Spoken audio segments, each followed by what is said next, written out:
Harry Haywood for a revolutionary position on the Negro question 1958. Nobody owns land. Without the perspective of political power, the Negro people's movement is reduced to an impotent appeal to the conscience of humanitarian instincts.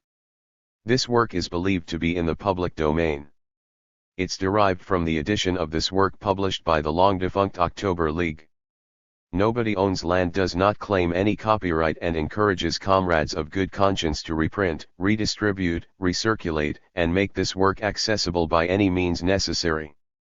This work is formatted so it may be reprinted from any home printer, and easily bound by hand for guerrilla distribution. 1. For a revolutionary position on the Negro question, the attention of the entire world is focused upon the brutal, barbaric oppression of the Negro people in the South, and the heroic struggle of the Negro masses for full freedom and human dignity there. The promise of the Supreme Court decision to end school segregation is proving illusory. The economic and political gains made by the Negro people during the extended boom period are menaced by the economic recession, and by unbridled reaction in the South. The Negro masses are taking a new look at the slogans of Free by 63 and integration is just around the corner, so assiduously propagandized by Wall Street apologists, and fervently supported by Negro bourgeois reformist leaders at the height of the Cold War.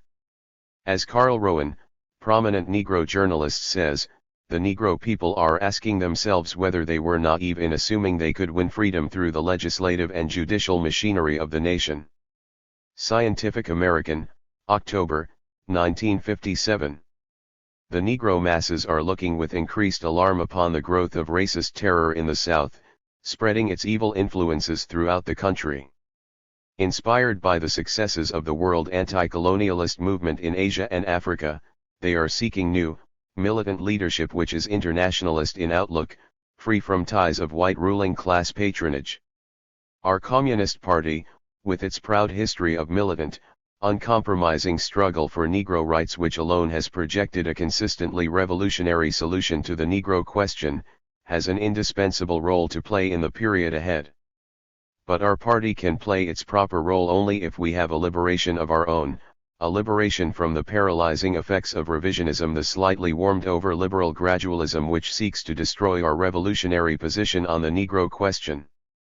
In this period of great upsurge of the world anti-colonialist movement against imperialist domination, which in the U.S. is reflected in the burgeoning of the militant, mass movements of the Negro people in the South, our party, instead of playing its proper, vanguard role in this struggle, has trailed miserably behind the bourgeois assimilationist line of the top leadership of the NAACP. Our Negro comrades who fought for a line of militant struggle were unmercifully persecuted by the dominant. 2. Bureaucratic revisionist leadership of the party, resulting in the demoralization of many of our Negro working class cadres, a sharp deterioration of our Negro work, the liquidation of all left centers in the Negro field, even of our press, freedom, a sharp drop in Negro membership, and the virtual liquidation of the party in the South. As an essential part of the attack against left leadership and initiative in the struggle for Negro rights, a simultaneous campaign was launched against the Marxist-Leninist position on the Negro question, denying the right of self-determination to the oppressed Negro nation in the Deep South. The key question involved in projecting a solution for the Negro question is the universal problem of reform or revolution. The reformist position on the Negro question claims that it is being solved on the basis of gradual, progressive gains within the framework of the existing monopoly-dominated system. There are variations on this theme, ranging from the Southern liberal gradualists to the assimilationist line of the NAACP, the most recent variant of which is solution of the Negro question through full integration into every aspect of American life. While we communists fight for every possible democratic demand of the Negro people, and welcome all advances made, we have pointed out that the Negro question is at bottom the question of an oppressed nation in the South and a national minority in the North. Therefore, the Negro question can only be solved on the basis of a revolutionary change in the Deep South. This difference is fundamental. When our party adopted the position that the Negro question is in essence the question of an oppressed nation, it made a great leap forward from the bourgeois liberal view, which regarded it solely as a question of race that had to be resolved through education and humanitarian uplift. Characteristically, this bourgeois liberal view placed the main onus of racial prejudice not on the ruling class oppressors but on ignorance of the white masses. The party's position was also a sharp break with the social democratic viewpoint, in which racist oppression was considered of no relevance in defining the position of the Negro people in the United States. According to this view, the plight of the Negro people was regarded as purely a question of class, the same as that of the working class in general. Thus, in the name of the general class struggle, it denied the special character of the Negro question, regarding the fight for special demands of the Negro people as divisive and tending to distract the workers from the struggle for socialism. Both views are not only scientifically incorrect but conceal the 3. Profound revolutionary and anti-imperialist character of the struggle for Negro rights, which could only be finally resolved through the land revolution and the right of self-determination in the Black Belt, the historic area of Negro majority, and through winning equal rights in the North. The formulation of the Negro question by the party as in essence a question of an oppressed nation correctly related the struggle of the Negro people to the class struggle of the American working class against capitalism, imperialism, and for socialism. Our revolutionary position on the Negro question has been challenged only during the 3 periods of major crisis in the Communist Party, all 3 of which were caused by the deeply embedded right revisionist liquidationist trend in our party, which has its roots in the corruptive influence of the leading imperialist bourgeoisie, to which the U.S. working class is directly subjected. It also has its roots in the overwhelmingly predominant petty bourgeois and highly skilled worker composition of our party and its leadership, and the low level of theoretical development of both the leadership and the rank and file. Comrade Dennis takes a new look at the Negro question. The opening gun for this revisionist assault upon our revolutionary position on the Negro question was fired by Eugene Dennis, then General Secretary of the CP, in his report to the National Committee, adopted unanimously in April, 1956, which declared, "In this connection, ending dogmatism, it is incumbent on us to rephrase our whole position on self-determination in the Black Belt. For instance, a very important section of the party's program adopted in 1954 is that dealing with the oppression of the Negro people and the struggle for equality. Yet note should be taken of the fact that in the 1954 program, the previous position of the party has been modified, in fact dropped. I happen to agree with this, just as I concur with a similar handling of this question in the new program for the South and in Foster's recent article in Political Affairs. May, 1955, it seems to me, however, that it is necessary to do more than reverse our position by shelving it. I believe we should state frankly to the party the reasons and developments which prompt us to alter our position on the slogan of self-determination.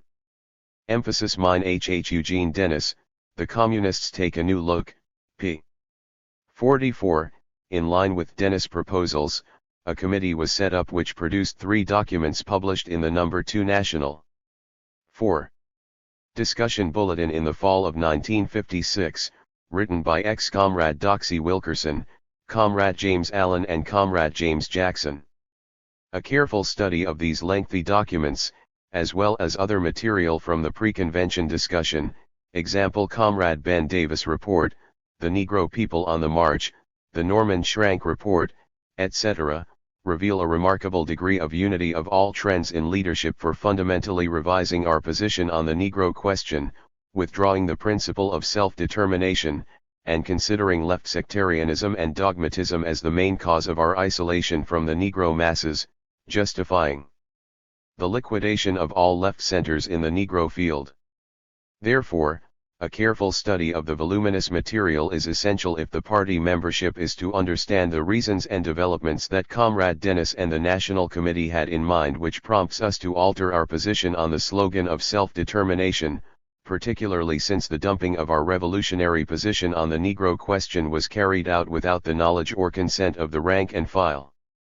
A study of this material brings to light the startling and devastating fact that the entire party leadership embraced the bourgeois assimilationist swindle of direct integration of the Negro people, rejecting even the possibility of a national revolutionary movement in the Deep South directed towards some form of national autonomy.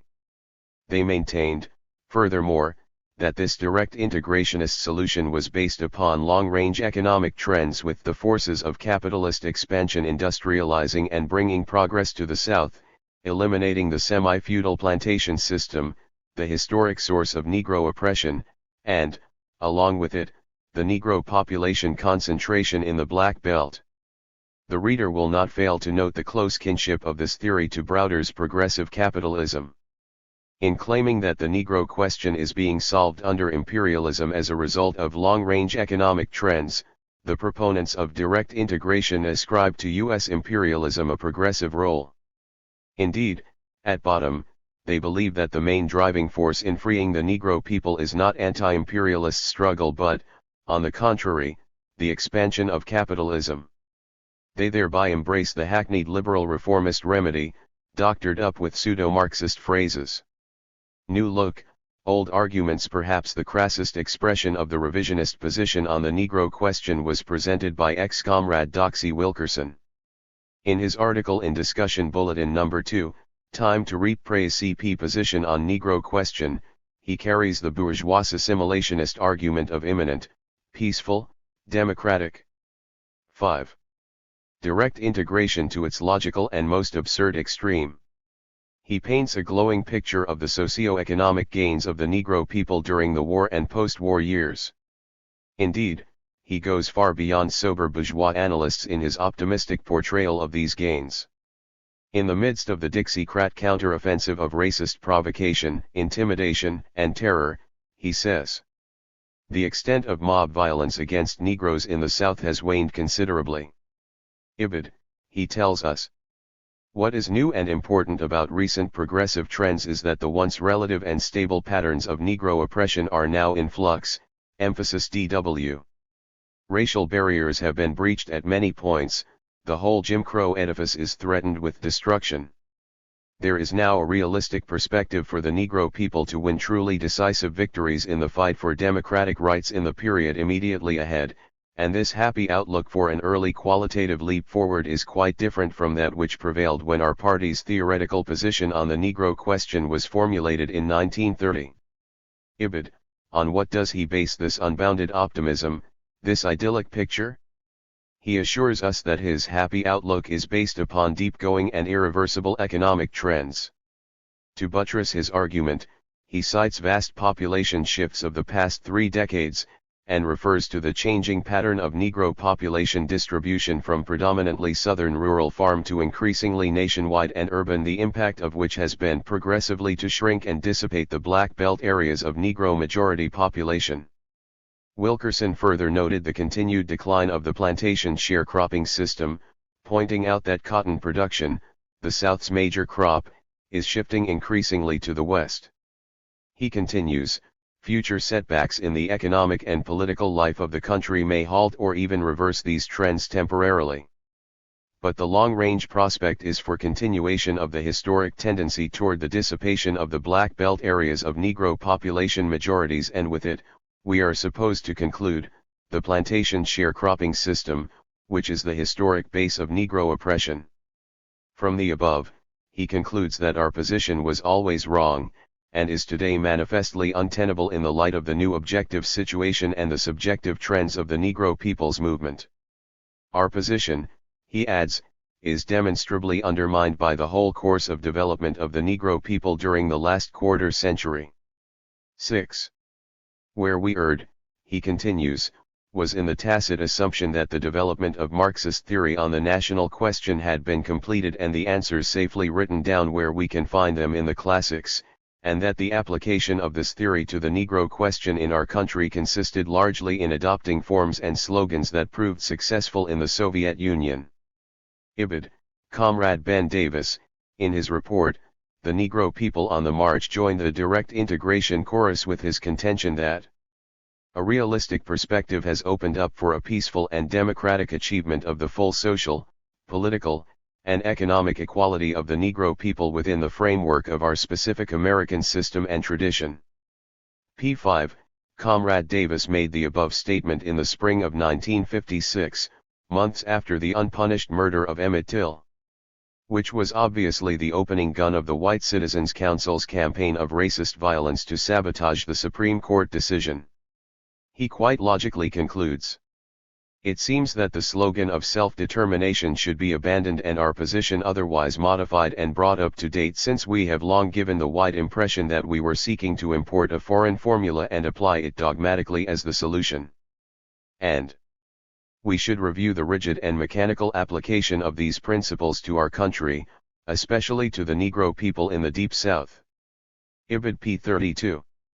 How the new look was carried over into the realm of tactics. Comrade James Jackson, proceeding from the same basic assumption of fundamental change in the status of the Negro people as a result of long-range economic trends, concludes, "To retain our previous position, right of self-determination in the Black Belt, would be a presumptuous judgment and unwarranted interference in the actual course the Negro people's movement is taking, toward direct integration." Communist Relations to the Negro People's Movement, James Jackson. National Discussion Bulletin, No. 2, Jackson's tactical conclusion with regard to this direct integration manifestly derives from both an overestimation of the striking power of the Negro People's Movement as presently organized under reformist leadership and an underestimation of the task before it. He claims that the existing reformist-led 7. movement organizes the maximum political, economic, and moral strength of the Negro masses and their white allies to bear upon the monopolist ruling circles, the government, and upon public opinion to bring about basic improvements in the condition of life of the Negro people in the U.S., to secure equality and freedom from oppression, racist abuse, and super-exploitation. Ibid, implicit in Jackson's position is an acceptance of the idea of spontaneity, and a rejection of the fight for the leading role of the Negro working class in the Negro liberation movement, a constituent part of which is the vanguard role of the CP. Clearly, Jackson regards the communist left not as a constituent part of the Negro liberation movement, but as outside supporters who have no right to interfere. It is not accidental, therefore, that these crass, right opportunist concepts regarding our Negro work were carried over and incorporated into the main resolution of the 16th National Convention of our party, the Resolution on Negro Work, which was drafted and edited by Comrade Jackson, Carl Winters, and our integrated friend Doxy Wilkerson. See Proceedings of the 16th National Convention, Jackson's Summary Speech, p. 115. The guiding thesis of this resolution is that the communist left can advance no tactics, forms or methods of struggle that do not arise spontaneously from the Negro masses. To do so, we are warned, would be to impose upon the Negro people new forms of struggle alien to their historic development as a people. Rather, it is the task of all supporters of the Negro liberation movement, including the communists, to lend their unreserved support to, and to take an active part in those programs and techniques of struggle which now embrace and propel into action the great majority of the Negro people. Ibid, p. 302, this resolution evaded discussion of the fundamental question of the Negro nation and self-determination, carrying the revisionist line of imminent, direct integration into the realm of tactics. U.S. imperialism and its role in the oppression of the Negro people was overlooked. Trailing behind the Negro bourgeois reformists of the top NAACP leadership was raised to the level of an all-guiding principle. Bowing to spontaneity and accepting bourgeois ideology, that is the line concealed under the flowery verbiage of the resolution on the Negro question. The pioneer of the new look, Comrade James S. Allen, referring to a memorandum he sub. 8. Mit to the National Committee in 1954, claims to be the first to call into question our revolutionary position on the Negro question on the basis of changes in the Black Belt and the South. In his article, he gives the most elaborate theoretical rationale for the direct integration solution, claiming that long-range economic trends have prevented the Negro people from developing in the direction of full nationhood and from taking the classic road of the formation of a nation in the area of Negro majority instead, he claims.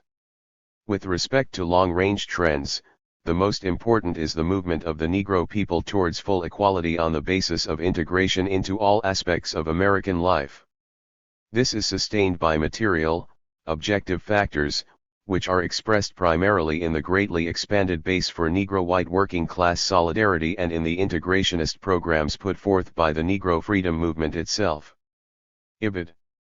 Changes of the war and post-war period. We submit that these comrades who espouse the direct integration position have manifestly departed from a dialectical materialist analysis of the position of Negroes in the U.S. They have been all too eager to seize upon the facts, supplied by the liberal apologists for Negro oppression, and irreversible long-range trends to prove that the Negro question is being automatically solved within the framework of imperialism without revolutionary change. Clearly, such a one-sided analysis can throw no light on the true picture of the condition of the Negro masses and their prospects for achieving full economic, social, and political equality. When these comrades, and ex-comrades, speak of direct integration, they can only mean that the perspective is for a gradual continuous improvement in the relative and absolute economic, social, and political status of the Negro people. Certainly, if this were the dominant economic trend, we would see during this period of protracted boom, under the most favorable conditions, an improvement in the relative status of the Negro masses, a closing of the historic differential between Negro and white. But an all-sided examination of the changes of the war and post-war period shows no such trend. Quite the contrary, the past 18 years show a widening of the gap, and a sharp deterioration of the economic and social position of Negroes as compared to whites. Certainly, all segments of the working population have benefited in some degree from the long period of war and post. 9. War boom, and relatively full employment. Negro wage and salary income has risen sharply since 1940. There has been a breakthrough into skilled, semi-skilled, and white-collar occupations in the North and especially in civil service. But that is only one side of the picture. According to U.S. Department of Commerce figures, the annual median wage or salary income of white workers exceeded that of non-whites by $592 in 1939, by $1,113 in 1948 and by $1,552 in 1955. Thus the wage differential is presently 3 times larger than in 1939. This startling increase in the wage differential is explained by Lloyd H. Baylor, labor consultant, as follows. The movement into semi-skilled positions has meant that the Negro is at the bottom of the ladder, income and seniority-wise, in these occupations, while white workers have moved further up the occupational scale. Moreover, the Negro labor force is overrepresented in occupations which benefit least, in earning, during a full employment period. Just as the reservoir of the Negro unemployed is the last to be tapped during an era of rising employment, Negro employment is primarily in positions for which it is most difficult to continue recruiting white labor. These are the lowest wage establishments, occupations, and industries. Thus, the Negro workforce is moving up the income scale precisely because white labor is also rising, and rising to a greater degree. The integration of the Negro into American society, Howard University Press 1951, this means that the Negro workers have benefited least from prosperity, they have received merely the crumbs of prosperity, while suffering to a greater extent from inflation, slum conditions, and exorbitant rents, and job insecurity. The growth of this economic gap has brought tremendous social pressure upon the Negro family, increasing the number of workers holding down 2 jobs, and families with 2 or more wage earners. The burden is particularly heavy on Negro women. In 1955, 44% of all Negro women, as compared to 34% of white women, were in the workforce. The median income for Negro women was $1,465, compared with $2,856 for white women. U.S. Census Bureau, Employment of White and Non-White Persons, 1955. The Census Bureau reports that only 12% of Negro workers hold professional, managerial, or clerical jobs, as against 42% of the whites. In the service and unskilled labor categories, the ratios were reversed, with 47% of the Negroes represented, and only 14% of the whites. A.H. Raskin, writing in the New York Times, April 26, 1956, speaking of the status of Negroes in industry, says, "It would be idyllic to pretend that more than token advances have been made. Even in factories in which 15% to 50% of the workers 10 are Negroes, it has been rare for them to reach the top skilled categories, and even rarer for them to become foremen. They are still to be found in largest numbers in foundries, coke ovens, and other heavy, dirty jobs. Without enlarged training opportunities, the Negro may actually find himself moving backward instead of forward in the job parade. Automation and other manifestations of improved technology are reducing industry's need for unskilled and semi-skilled workers. Even before the current downturn in the economy, the national unemployment rate for Negroes of 8.5% was more than double that of whites, 4%. With the onset of mass unemployment, we can expect greater proportions of unemployed Negro workers due to the inroads of automation on the categories in which Negro workers are most heavily concentrated. The maxim, last hired, first fired, remains in full force. In the South, even the slight breakthrough into semi-skilled, skilled, and white-collar categories which has taken place in the North is not in evidence. The greatest part of the wartime gains in factory employment of Negroes, and especially Negro women, have been wiped out.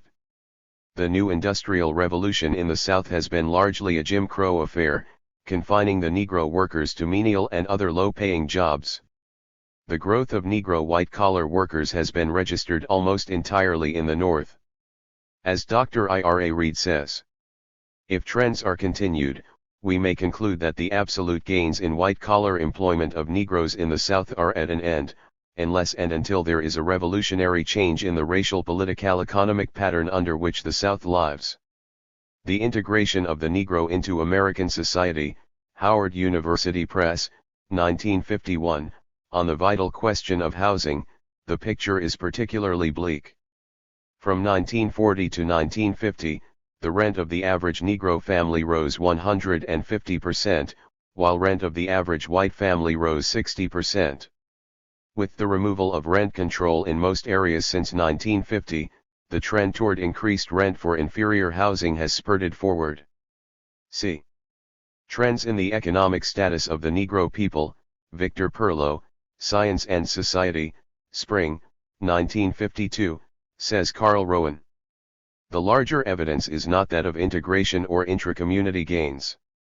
It is in the direction of more uncompromising segregation and larger Negro slums. Scientific American, October, 1957, underscoring Rowan's gloomy forecast, Madison S. Jones, Jr., NAACP Special Consultant for Housing, reports. Through urban renewal and redevelopment programs, federal funds are being used in certain southern communities to put an end 11. to such housing integration as already exists. In his report to the 49th annual meeting of the NAACP, Mr. Jones further charged that the federally aided program is being used as a device to set up new areas of racial containment. Reported in the Baltimore Afro-American, January 18, 58, a salient feature of the changes of the war and post-war boom period is this relative decline in the economic position of the Negro workers, which is laying the groundwork for a devastating absolute decline in their economic status in the rapidly approaching economic crisis. Here is an economic trend which the direct integrationists overlooked. The integration of the Negro into Southern agriculture. When we examine this long-range trend toward direct integration in agriculture, we find even more startling contrasts between the status of Negro and white toilers. The rapid upsurge of industrialization in the South and the mechanization of agriculture, the shift of cotton production to the West, the increased yield per acre due to technological advances, crop diversification, and the spread of dairy, poultry, and beef production. All of these developments in Southern agriculture, accompanied by the government program of acreage cutbacks and lowering price supports, have accentuated the chronic Southern agrarian problem and the accompanying ruin of the Negro farmer. The Negro farmer has been particularly hard hit by the chronic crisis which has plagued the South's agriculture since the end of World War I, and which has sharpened in the recent period. The present administration has zealously carried forth Wall Street's plan for a solution of this crisis. In 1945, the National Association of Manufacturers and the U.S. Chamber of Commerce issued a report entitled Variations in Farm Incomes and Their Relation to Agricultural Policy, calling upon the government to direct its policy toward encouraging production on those farms which are capable of providing the largest average return per unit of labor and capital expended, and the eventual elimination of 2/3 of the farm families, 4 million families. In the South, the continuation of this policy by the present administration, acreage cutback, etc., has resulted in the wholesale displacement of basic soil tillers and the further impoverishment of those who remain on the farm. The main victim, of course, is the Negro farmer. 12. The 1954 Census of Agriculture showed a rapid acceleration of land concentration and monopoly, reporting that all census farms of 1,000 acres or over, though comprising only 2.7% of all census farms, marketed over 1/4 of all the cotton sold in the U.S. From 1935 to 1954, the displacement of all farm operators has been heavier for the South, 32.3%, than for the country as a whole, 29.8%. This displacement, however, has been much heavier for the Negroes, 43%, than for white farm operators in the South, 29%. The median annual income of Southern rural farm families shows a marked racial differential, $742 for Negroes as compared with $1,516 for whites. Farm operators, as defined by the U.S. Census, are all-inclusive, ranging from owners in part or full through renters of ale farms, including sharecroppers, managers, but excluding agricultural workers. In the same period, 1935 to 1954, the displacement of Negro farm owners has been more rapid than of whites, nearly twice as great. At the other end of the tenure ladder, the rate of displacement of white sharecroppers has been significantly higher than the rate of displacement of Negro sharecroppers. The census defines sharecroppers as crop share tenants whose landlords furnish all work power. Thus, we find an increase in the percentage of sharecroppers who are Negroes. While in 1935, 51% of the sharecroppers in the census South were Negroes, by 1954 the percentage had increased to 60%. Similarly, in Mississippi, while in 1935 77% of the sharecroppers were Negroes, in 1954 the percentage had increased to 83%. The census South includes 16 states and the District of Columbia. It is obvious that increased employment opportunities for white workers in industry attracted white sharecroppers out of agriculture and into the cities in the South. Since fewer opportunities existed for Negroes, they remained concentrated at the lowest rungs of the agricultural ladder as seasonal agricultural workers and sharecroppers. The plight of the displaced Negro farmer is particularly hard because mechanization of agriculture has also reduced the demand for hired workers in the South, from over 1.25 million in 1942 to 850,000 in 1957, a 31% drop, which was higher than the national average decline of agricultural workers for the same period, 28%. Thus, we find that mechanization of agriculture, far from being a boon to the Negro soil tiller, has resulted in widespread unemployment and displacement of Negro sharecroppers and tenants from the land, pushing their status down to the misery and insecurity of seasonal agricultural workers, or out of agriculture entirely. The extension of the overpopulation in Southern. 13. Agriculture due to mechanization, technological advances, shift of cotton production to the West, diversification of crops, etc., has sharpened the contradictions in Southern agriculture, creating a highly explosive situation. Up to now, the general prosperity and relatively full employment in the U.S. has acted as an exhaust valve, allowing for mass migration from rural to urban areas. But with the onset of the economic crisis, the outmigration will run into mass unemployment in the cities, and at the same time, many unemployed urban workers will tend to move back to the farms.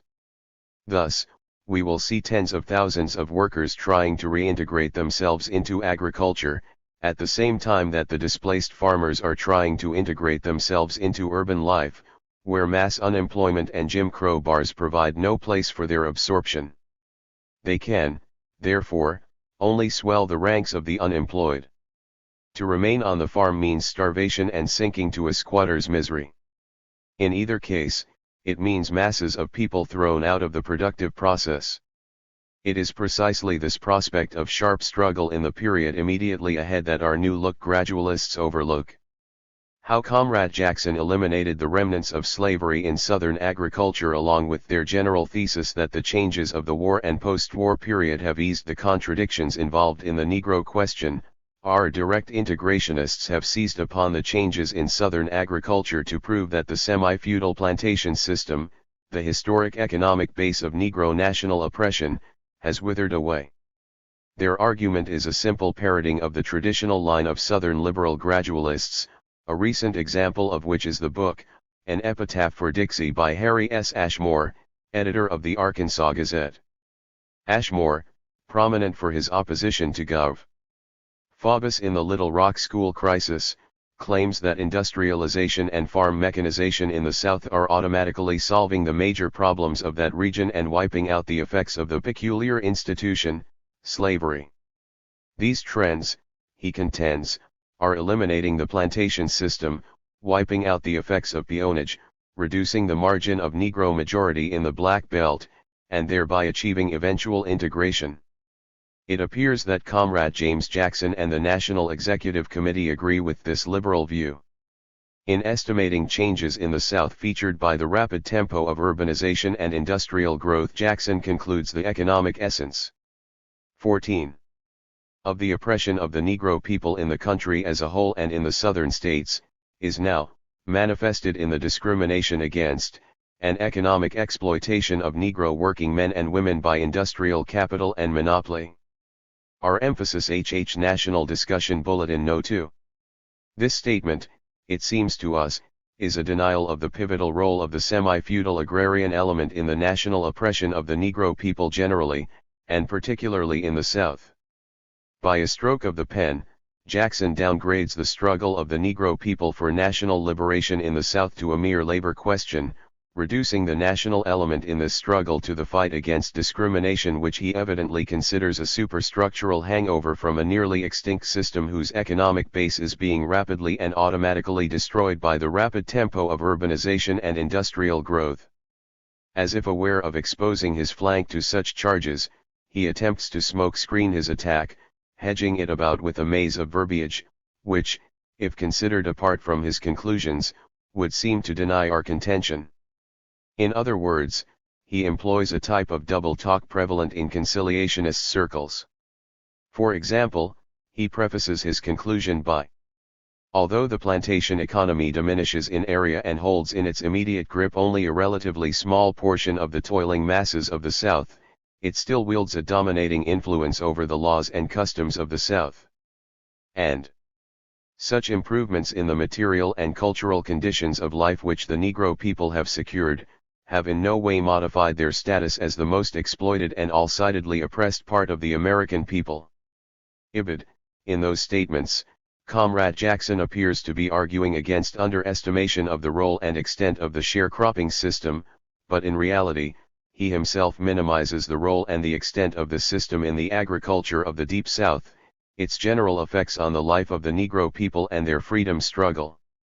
All doubt as to Jackson's real position on the question is removed, however, by his subsequent report on the South, adopted unanimously by the National Executive Committee, and published in the December 1957 issue of Political Affairs under the title of The South's New Challenge.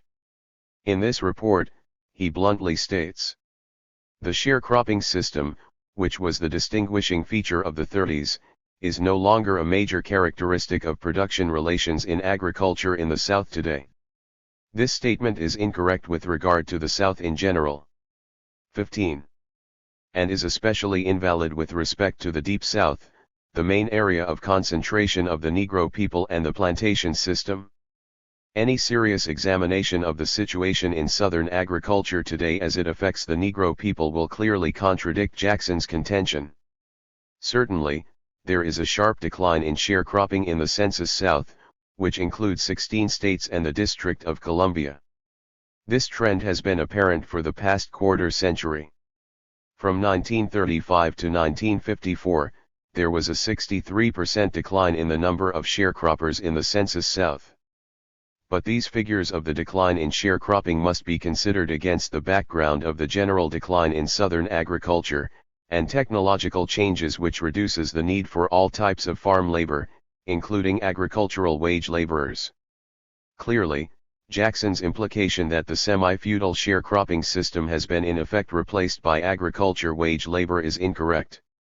As Jackson himself points out, only 19% of the agricultural wage workers in the Census South are employed 150 days or more per year, or, based upon the total figure of 850,000 agricultural wage workers in this area, there are approximately 160,000 who are employed 150 days or more per year. Whereas, there are 270,000 sharecropping families in the Census South. There is marked variation in the rate of decline in sharecropping among the Deep South states. For example, in North Carolina, Negro sharecroppers actually increased from 30,001 in 1935 to 30,518 in 1950. Thereafter there was about a 10% decline, to 27,102 in 1954. This is probably due to the low level of mechanization of tobacco production. In South Carolina, where the terrain is least favorable for the mechanical cotton picker, Negro sharecroppers dropped 42% from 1935 to 1954. In contrast, Negro sharecroppers in Alabama dropped 75%, the highest rate of decline for any state. In Mississippi, where, according to Jackson, mechanization of cotton production is nearly complete, we can clearly see the effects of mechanization and crop diversification on the plantation system. Mississippi, the banner cotton state of the Old South, has the most favorable terrain for the mechanical cotton picker, and the highest yield per acre of any southern state. However, in 1954, we find that there were approximately 50,000 Negro sharecropper families in Mississippi. On the basis of 5 members to a family, that means that approximately 250,000 Negro people in Mississippi, 1/4 of the Negro population of the state. 16. Were directly engaged in sharecropping. It is a known fact that the burden of sharecropping to a large degree is carried by the wageless labor of women and children. This family system is prevalent both in the cotton and tobacco areas of the South. The landlord prefers large families to meet labor demands at peak seasons. Modern technology and semi-feudal production relations. A clue to what has happened to the mechanized, diversified plantations in Mississippi is given in an article in U.S. News & World Report, January 27, 1956. Speaking of the Delta and Pine Land Company of Scott, Miss, the biggest row crop operation in the U.S., which holds 38,000 acres, of which 24,000 are under cultivation, it says. Once the company had 16,000 acres in cotton, employed 1,000 tenant families, averaging 5 members each, and used 1,200 mules. Now only 7,899 acres are in cotton. The rest of the land is planted to corn, rice, alfalfa, hay, sorghum, oats, and barley, and to grass for pasturage. The company has 15 mules and 200 tractors. It is producing 1,500 fed-out steers for market this year. It now uses about 425 families. It is pertinent to note here that the drop in number of families on the above plantation corresponds approximately to the average drop in number of sharecroppers in Mississippi. Pertinent here, however, is that this mechanized, diversified operation still relies basically upon 425 tenant families, and not upon agricultural laborers. It is clear that in spite of the employment of seasonal agricultural workers, and in spite of the mechanization of cotton picking and the diversification of crops, the basic labor force on the mechanized, diversified plantations is still the Negro sharecropper. The above facts from the 1954 Census of Agriculture and other current data clearly refute Jackson's contention that sharecropping is no longer an important feature of production relations in Southern agriculture. Of course, one must not fail to note that while the sharecropper status represents the purest survival of the old slave relationships, all categories of Negroes in Southern agriculture are, either directly or indirectly, decisively conditioned by these social relics of slavery which have long since been adapted to the needs of monopoly capitalism. The shadow of the plantation proscribes strict limits for the development of the neighboring Negro tenant and owner, keeping him ever at the disadvantage in relation to the 17. White competitor. As renter or as owner he is restricted to inferior land, denied equal commercial and banking services. The Negro workers no less find conditions for the most part predetermined by the status of the Negro in agriculture. He is often still tied to the land, either directly as an agricultural wage laborer, or indirectly as a worker in the primary agricultural, processing industries, ginning, logging, sawmilling, cane mills, etc. Even where he may move one step away into industry proper, he is generally restricted as a production worker to the heaviest, most dangerous and dirty work such as in the extractive industries, mining, smelting, fishing. The shadow of the plantation does not allow him as a producer, let alone higher categories, into the factory in Dixie, a few scattered and tentative exceptions to the contrary notwithstanding. Beyond the South, wherever the Negro worker may go, coast to coast and to the Canadian border, there he will find his people, whatever their class, living in the shadow of the plantation. Thus, the historical condition of the development of Deep South agriculture, in which the plantation has been and remains a key form, has been the super-exploitation of Negro labor. The consequences of racist, national oppression fall upon the Negro, whatever his social status, in town or country. A change in the number of Negro sharecroppers cannot change this fact of Negro life. Finally, as is well known, the consequences of this national oppression of the Negro affects not only the Negro, but the mass of poor whites as well, in the South and elsewhere, pulling down his wages and reinforcing the subjection of white labor to monopoly capital. This fact is the objective reality upon which the CP established its basic principle of labor organization, Negro-white unity for equality and better conditions for all workers. The facts show the stubborn persistence of the semi-slave sharecropping system as the main form of exploitation of the Negro soil tiller in the cotton and tobacco regions of the South. They show that the absolute decline in Negro sharecropping has taken place against the background of the decline in farm employment generally, which is the most drastic change since the end of World War II. They show a shrinkage in Negro farm ownership, which is proceeding at a rate twice as fast as that of whites. And, at the other end of the pile, they reveal a greater concentration of Negro farmers at the lowest rungs of the agricultural ladder. They reveal a great acceleration of the growth of absentee ownership. While, on the other hand, the mechanization hailed by the liberal gradualists and the CP New Lookers alike as a cure-all for the South's problems is not 18. Accessible to the poor farmers, and blocks access to the land by the masses of tenants and sharecroppers. At the same time, the displacement of basic soil tillers has been accelerated by the administration's crop reduction program, the sharp edge of which has been directed against the poor farmer. While the big planters are continuing to expand their production, the small, family-sized farms bear the main part, if not the full cost, of acreage cutbacks. Truly, the prophets of direct integration can get small comfort from these sobering facts. This situation has operated to increase the traditional disadvantage of the Negro soil tiller in every respect. Undoubtedly, it was the consideration of these facts which blasted the false optimism of the integrationists that led Dr. Eli Ginsberg in The Negro Potential to conclude, by no stretch of the imagination can anyone claim that the Negro farmers of the South have improved their status. A preliminary study of the 1954 Census of Agriculture confirms the conclusion drawn by Victor Perlo in his excellent book, The Negro in Southern Agriculture, published in 1953. The plantation system is declining, but is not likely to die of its own weight.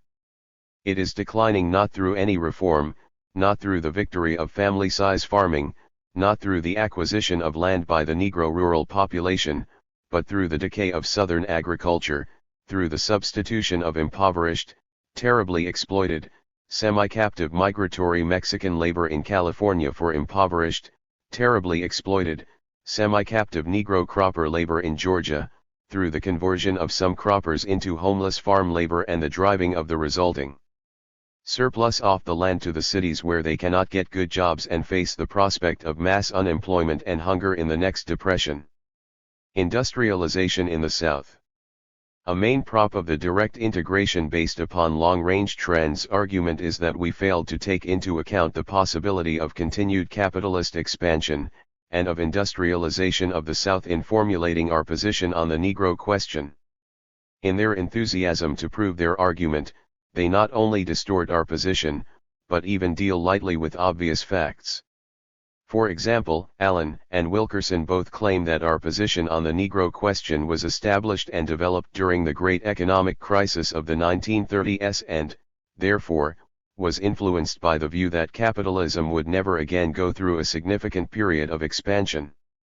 See Allen article in Discussion Bulletin No. 2.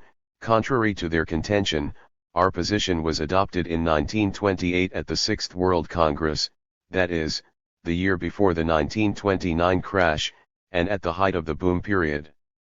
It was established in the battle against Lovestone revisionism, which 19. Based itself upon the prospect of uninterrupted prosperity and the effects of the Industrial Revolution in democratizing the South.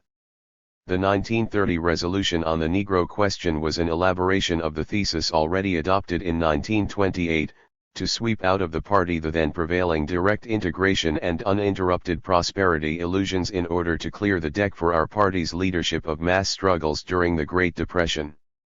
The 1930 resolution on the Negro question never denied the possibility of continued capitalist expansion or further industrialization of the South, but said, industrialization in the Black Belt is not, as is generally the case in colonies properly speaking, in contradiction with the ruling interests of the imperialist bourgeoisie, which has in its hands the monopoly of all industry, but insofar as industry is developed here, it will in no way bring a solution to the question of living conditions of the oppressed Negro majority, nor to the agrarian question, which lies at the basis of the national question.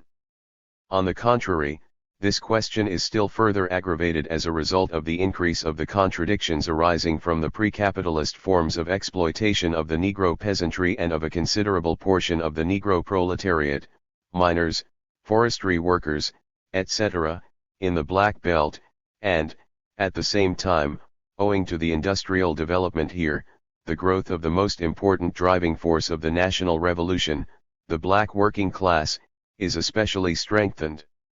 Thus, the prospect for the future is not an inevitable dying away of the national revolutionary Negro movement in the South, as Lovestone prophesied, but on the contrary, a great advance of this movement, and the rapid approach of a revolutionary crisis in the Black Belt.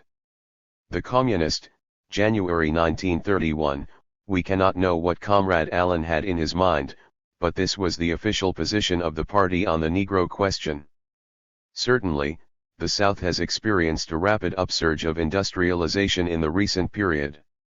Indeed, the pace of industrialization over the period from 1940 to 1950 has been swift, as the following demonstrates. Between 1940 to 1956, the number of factories in the South more than tripled, from 11,000 to over 33,000, and during the year 1957, according to the Southern Association of Science and Industry, another 1,314 new plants, hiring 25 or more workers, opened their doors in the South, nearly twice as many as in 1956, the highest annual total in the last 10 years. Between 1935 and 1955, the number of employees in manufacturing increased 86% for the U.S. as a whole, but in the South, the increase was 127%, from 1.5 to 3.4 million workers.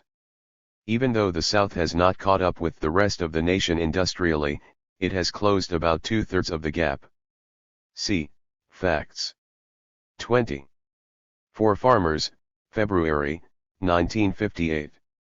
These figures taken by themselves would seem to bolster the contention of the liberal gradualists that the old problems which led Franklin D. Roosevelt in 1938 to characterize the South as the nation's #1 economic problem are solving themselves automatically as a result of the operation of long-range economic trends, but the harsh facts are that the kind of industrialization taking place in the South, an industrialization based upon war economy and runaway shops, is not leading to the all-around industrialization of that region, nor to the destruction of the semi-feudal remnants in its agriculture. It should be perfectly clear that the Wall Street overlords are determined, as far as possible, to maintain the South as an economic hinterland of the nation's industrial establishment, and to use the oppressed Negro people as a fulcrum for holding down the living standards of the whole South and the nation. The exclusion of Negroes from the new factories is irrefutable proof that this is the guiding policy of the Wall Street rulers. It is this key strategy of finance capital, not to speak of the limitations inherent in the present monopolist stage of capitalism engulfed in a general crisis, that the liberal theorists and our own revisionists fail to reckon with in building their air castles of an industrialized South as the solution to the Negro question. As we stated in Negro Liberation, the result of the guiding strategy of Wall Street is that industrial development of the South is distorted and lopsided, geared as it is to the expediency of the absentee owners, rather than to the necessities of the region and its people. Industrialization is geared toward the extraction of raw materials and natural resources, and primary processing of agricultural products. The industrialization promoted by Wall Street is kept strictly within the limits of maintaining monopoly advantages, control, and super profits, assuring the $4 billion a year super profits extracted from the special exploitation of the Negro people. In sum, the current upswing of industrialization in the South has in no way involved such basic reshaping of the area as to exclude the semi-feudal relations and slave survivals characteristic of the agriculture of the Deep South. It cannot involve any such change because U.S. economy, North and South, is dominated by monopoly capitalism, and monopoly capital is not pursuing, nor can it pursue, a policy of social and political progress in the South. Any fundamental change in social relations in the South can come about only as a result of revolutionary struggle of the Negro and white toilers of that region. 21. How the revisionists achieve respectability. From the above, it is clear that Comrade Jackson and the National Executive Committee underestimate the specific gravity of slave survivals in Southern agriculture with respect to the Negro question generally, and particularly in the Deep South. They thereby underplay and minimize the profound, revolutionary, anti-imperialist potential of the Negro liberation movement in that area, in which the struggle of the land-starved agricultural population for land and freedom and for the abolition of all vestiges of slavery remains of pivotal importance. This downgrading of the Negro question is explicit in Jackson's contention that sharecropping is no longer an important feature of production relations in Southern agriculture, and that the economic essence of Negro oppression, as the result of vast changes of recent years, is now manifested in the discrimination against and exploitation of Negro working men and women by industrial capital and monopoly. Here is the inevitable logic of the revisionist position: the Negro freedom struggle has now become in the main a fight against the superstructural element of racial discrimination, the hangover of a nearly extinct system whose socio-economic base is being rapidly and automatically dissolved by the forces of capitalist expansion. Presumably, all that is needed now is a mopping up of the remaining relics of plantation slavery, which can be carried through by progressive land reforms. Since they deny the right of self-determination, that is, political power in the hands of the Negro masses and their white allies, we can only assume that he means gradual reforms within the framework of the imperialist-dominated system, rejecting the perspective of agrarian revolution. Certainly, we can fight for progressive agrarian reforms. But we understand that even a minimal program must flow from, and be based upon, a revolutionary perspective. This is precisely the difference between us and the reformists. Why does Comrade Jackson exert such effort to eliminate the importance of the semi-slave survivals in Southern agriculture? because his line is part and parcel of the back to reformism movement in the leadership of the party.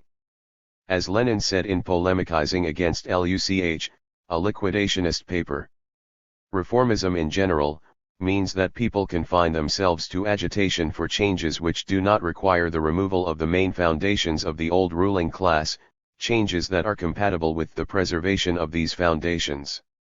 22.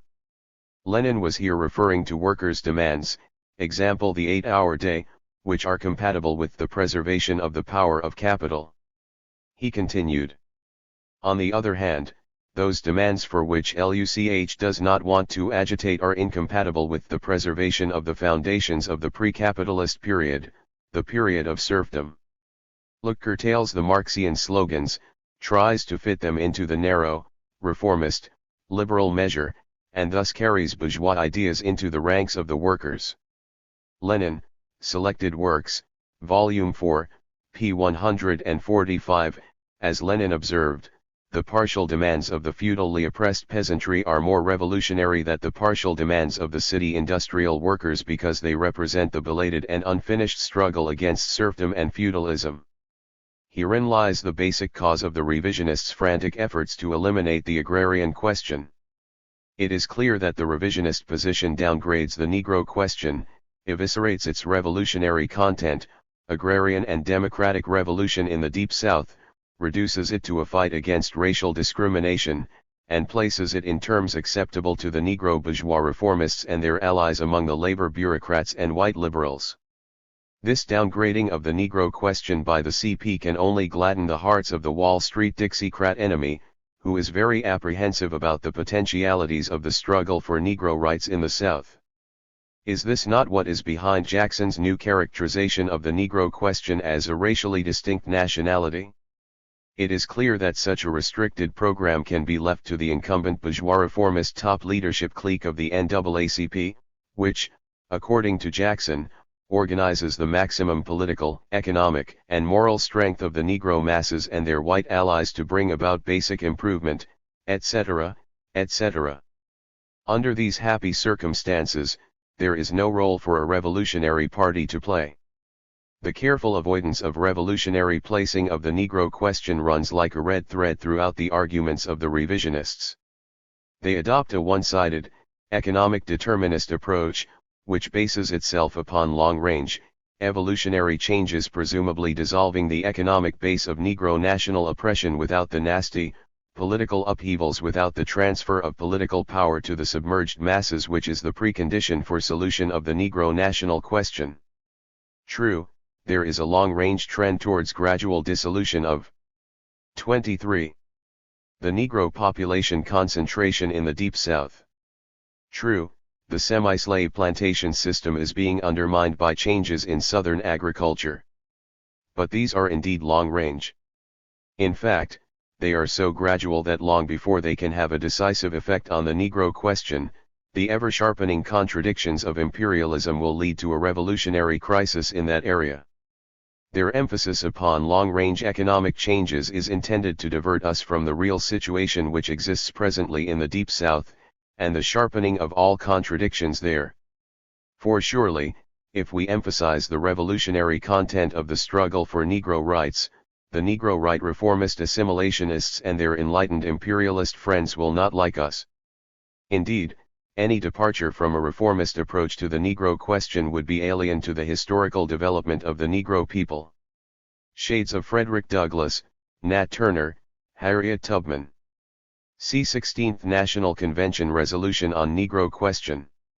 The revisionists are in very respectable company here with regard to their emphasis on long-range trends. They will get plenty of support for their thesis from the ruling class. From President Eisenhower to Sen.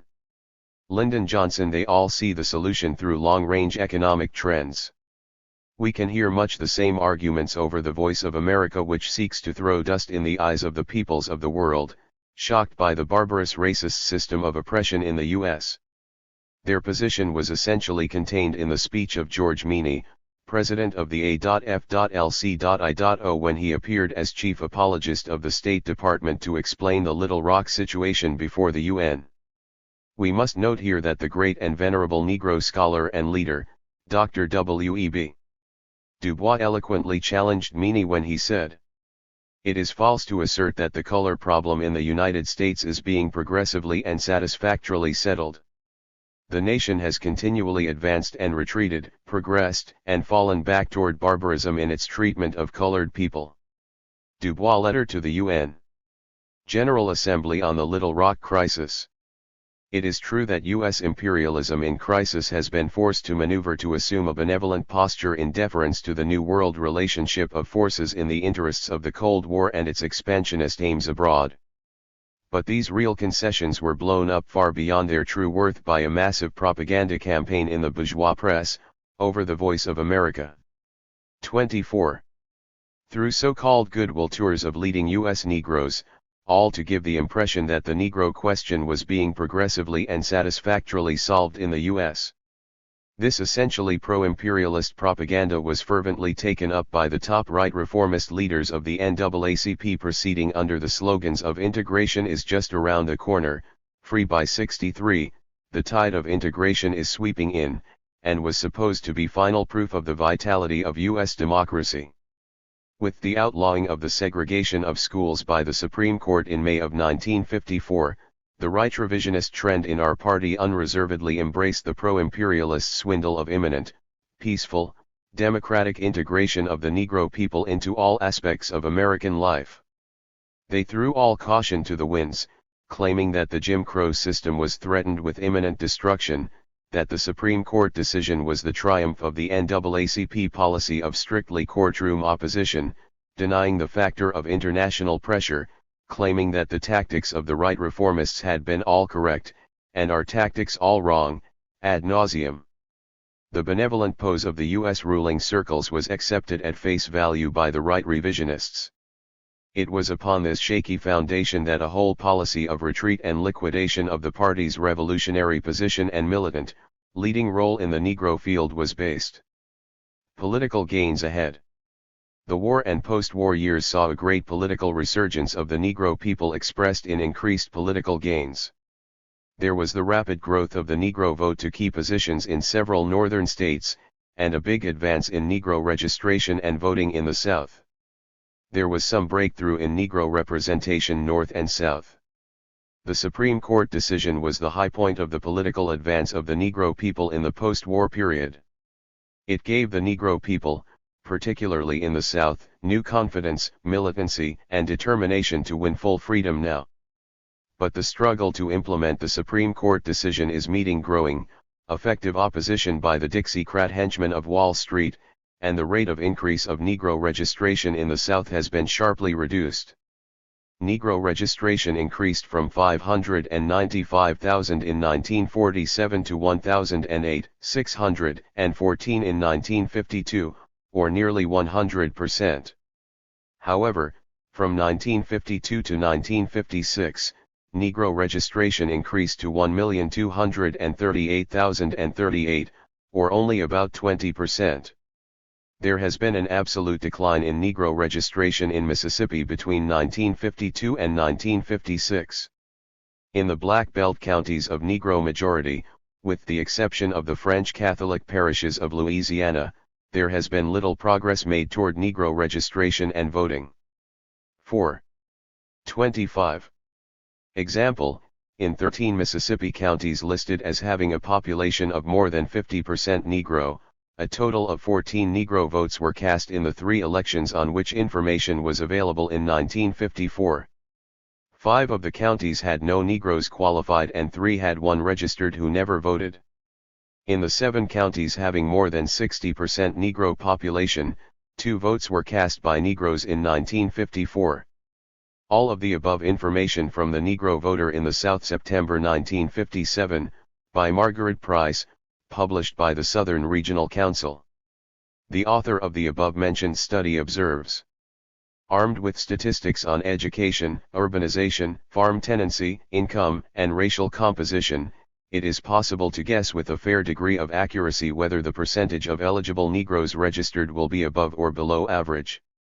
Relatively few Negroes are likely to be registered in counties where they make up a large proportion of the population, in counties where education and income medians are low, and in counties that are predominantly agricultural and have a high rate of farm tenancy.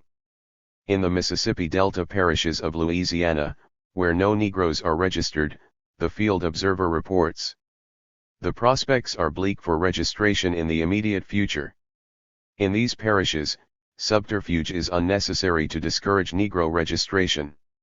Negroes know they should not and cannot register and, therefore, rarely attempt to do so.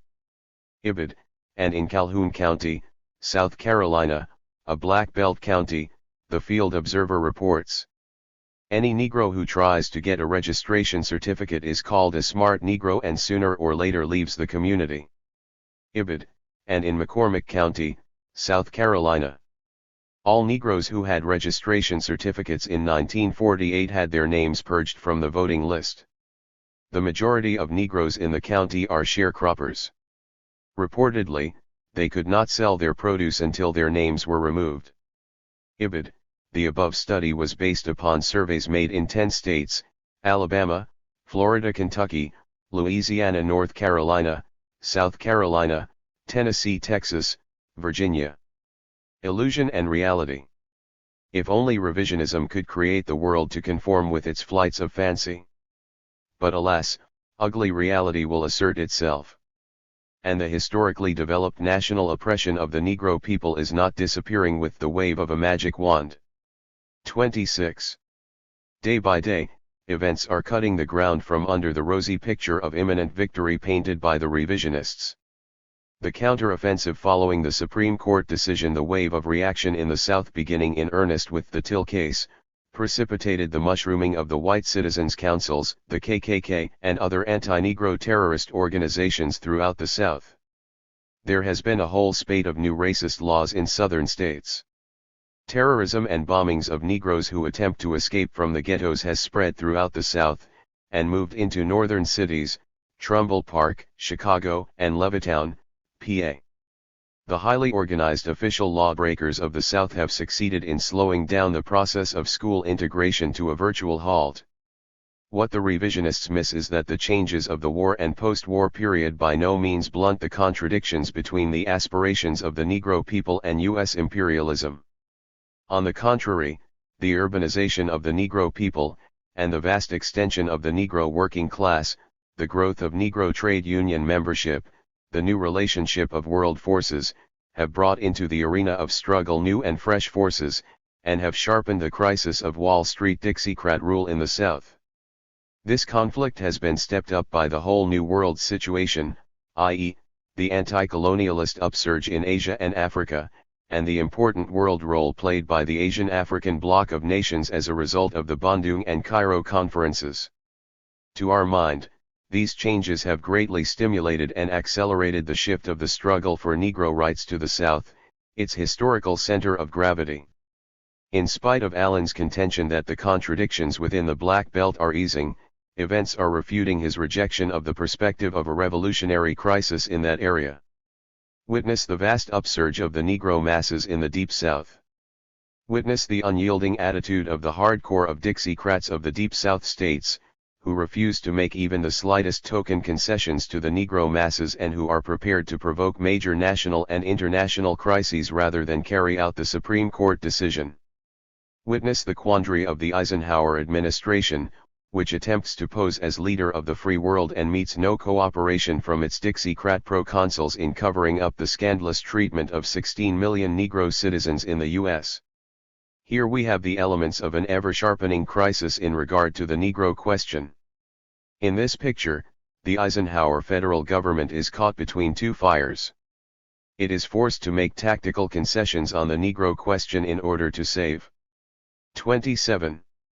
Face in the world in view of its stance as leader of world democracy. And, at the same time, these very concessions further aggravate the crisis with regard to the Negro question. On the one hand, the Negro people, impatiently straining at their chains of second-class citizenship, are urgently pressing for payment on the promissory note of full equality which was the Supreme Court decision. On the other hand, there is the massive resistance campaign unleashed by the hardcore Dixiecrat henchmen of Wall Street in the Deep South, who see in the least token concession to the Negro masses, a direct threat to the rotten Jim Crow system? These are the elements of sharpening contradictions in the Deep South which Allen denies. The scandal of Little Rock, which is only the prologue of things to come, points up clearly the explosive nature of the Negro question in the U.S.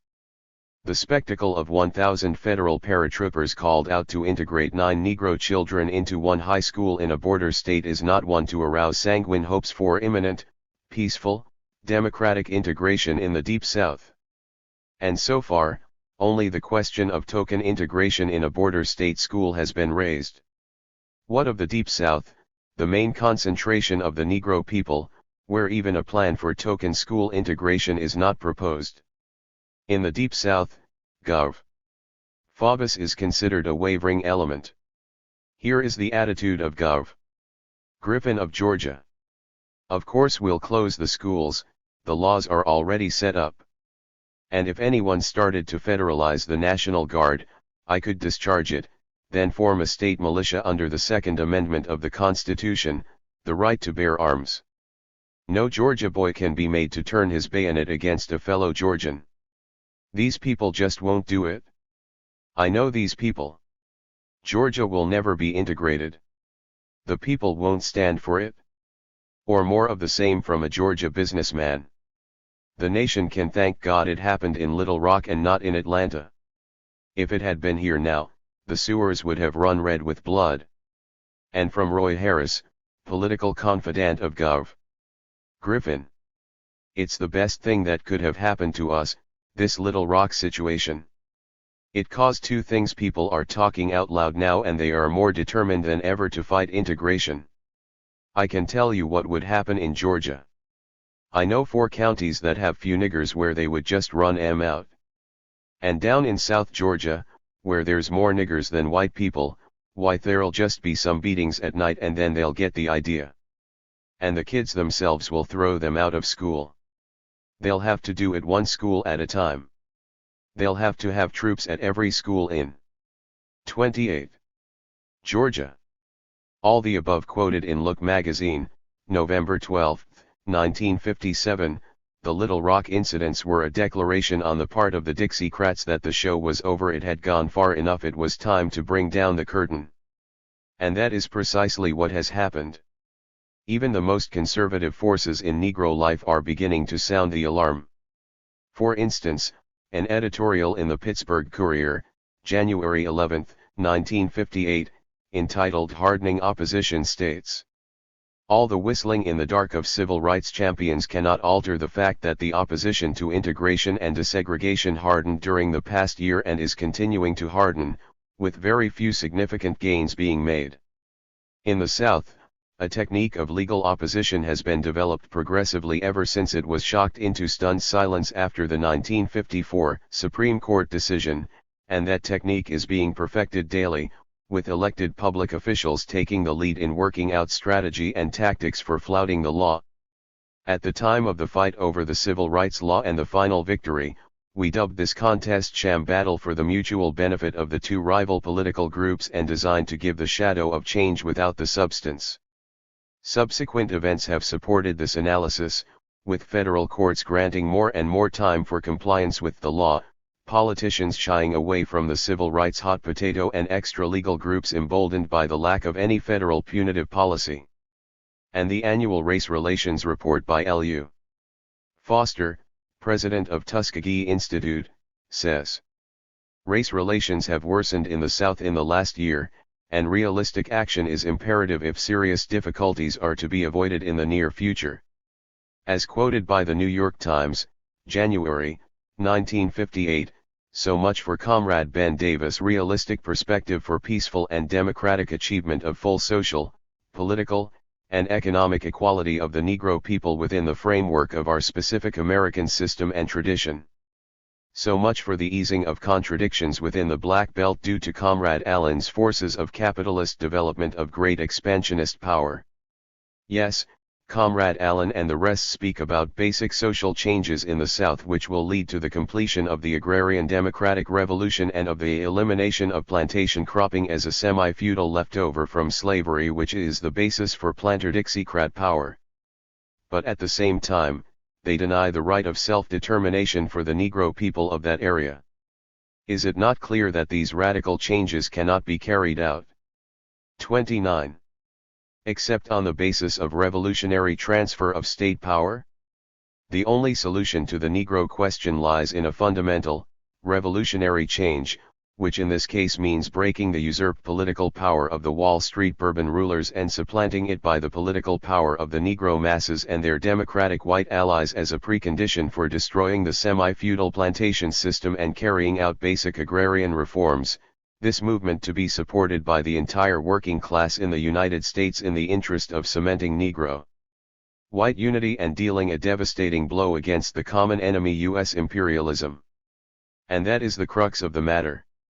Without the perspective of political power, the Negro people's movement is reduced to an impotent appeal to the conscience of humanitarian instincts of the country and the world, indeed, a moral question, which some of the right revisionists in their Franckeer moments have called it. The semi-feudal, national oppression of the Negro people in the Deep South will not die by itself. It can only be destroyed through mass, revolutionary struggle led by a Marxist-Leninist vanguard party. The right of self-determination. The Negro people are among the oldest Americans. Their history dates back 330 years to the landing of the first slaves in Jamestown, Virginia in 1619.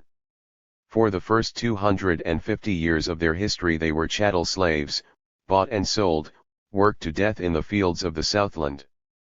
The Negro people never shared the benefits of U.S. democracy. The American Revolution, the Bill of Rights, meant little to them but a mockery of their own status. The Civil War, which destroyed chattel slavery, did not bring real freedom to the Negro freedman. Left without the land, cheated out of his chief means of livelihood, he was forced back upon the plantations into a position of semi-slave servitude but slightly removed from that of his former chattel bondage. The rise of a financial oligarchy in the U.S. at the turn of the century riveted the yoke of white ruling class tyranny still tighter. For now, the capitalist class, fearful of the rising democratic movements of the working class and poor farmers, and the high level of Negro white unity achieved during Reconstruction and in the populist movement, formed an unbreachable alliance with the former slave-holding class in the South. The advent of imperialism precluded the possibility of peaceful, democratic fusion of the Negro people into a single American nation along with whites. The Negro people, who were 30. Deprived of their democratic rights during the years of the greatest vitality of U.S. democracy, have lost the possibility of direct integration into the American nation under imperialism, even in the North, not to speak of in the Deep South. Now, the question of Negro equality can be solved only through alliance with the U.S. working class, and the international movement for socialism and national liberation, against the common enemy U.S. imperialism. The Negro question can only be solved by giving the land to the Negro soil tiller, whose labor has paid for it 1,000 times over. The Negro question can only be solved on the basis of full development of the Negro nation in the Deep South under socialism. The territory of the Deep South belongs to the Negro people. They have earned it, as no other people have earned a homeland. This is the meaning of self-determination, that the Negro people, in full possession of their homeland, have the right to decide the political future of that area.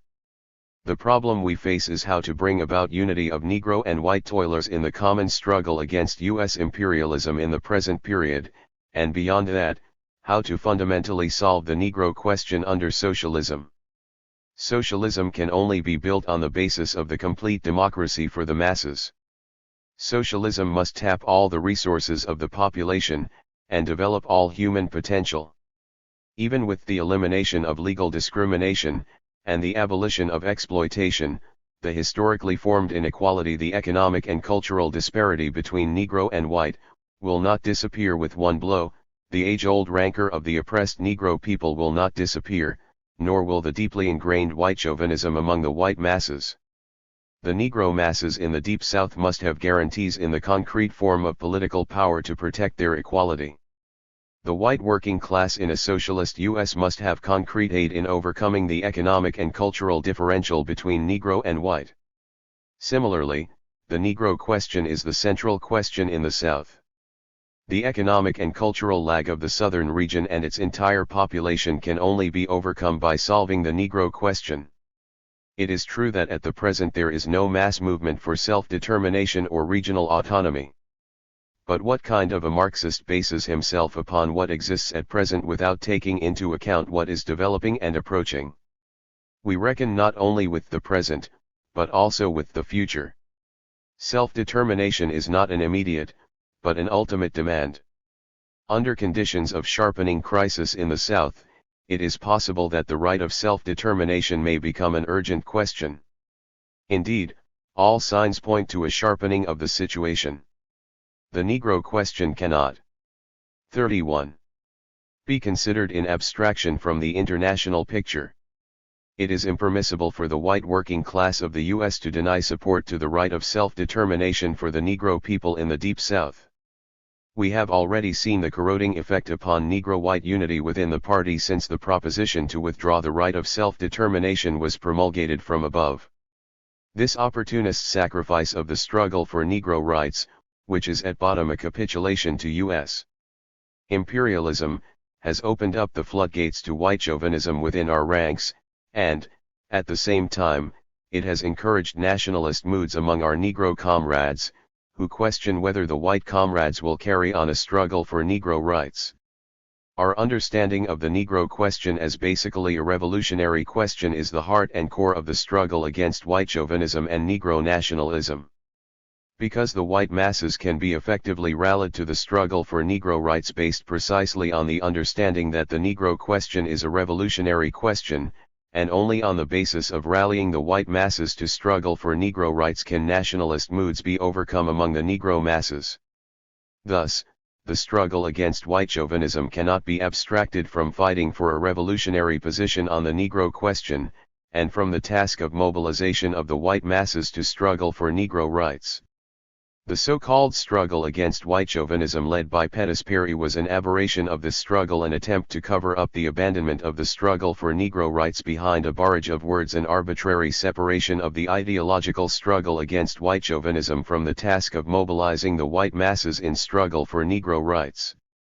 It is impossible for the working class in the U.S. to organize an effective revolutionary movement and advance to socialism without fighting for full freedom to the Negro nation in the Deep South, that is, to determine their own fate.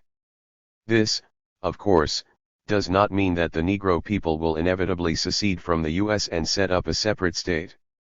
This solution is only one form in which self-determination could be exercised. They may decide upon an autonomous regional setup. But the point is, they will have both the right and the means, the state apparatus, to determine their future relations with the U.S. nation. The recognition of the principle of self-determination implies an uncompromising fight for the conditions of its realization, that means the fight for equality in all fields, and against all forms of racial oppression, in short, complete democracy in the country. The exercise of the right of self-determination is the crowning point of this struggle and symbolizes that the equality of the given 32 nation has been fully achieved. Self-determination is merely the logical expression of the struggle against national oppression in every form, for complete equality in the South. It is an irrefutable demand of consistent democracy in the sphere of the national problem.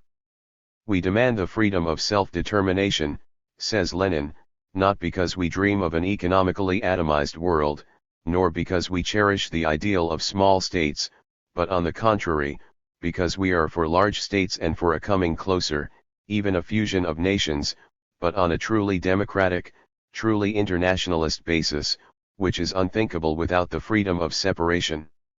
Lenin, Collected Works, Volume 18, p. 373, it is clear from the material already cited that the Wall Street Dixiecrat rulers of the Deep South are abundantly aware of the revolutionary potential of the Negro movement in that area. The low level of Negro registration and voting in the Black Belt counties is ample testimonial to this fact. Inevitably, the simple demand for the right to vote in Negro-majority counties will move in the direction of the demand for some form of self-government. The movement may proceed under such an intermediate slogan as, for example, proportional representation. However, any real challenge to Wall Street Dixiecrat domination in the South must inevitably lead in the direction of some form of regional autonomy for the Negro people of that area. The significance of the national colonial question for the working class movement is the question of revolutionary allies for the proletariat. Of course, he who is not interested in revolution cannot be interested in revolutionary allies.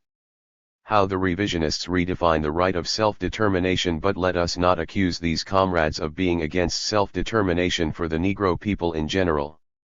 Why, Comrade Allen himself says, the basic weakness does not lie in the general idea of self-determination, a right which the Negro people are constantly in the process of trying to exercise.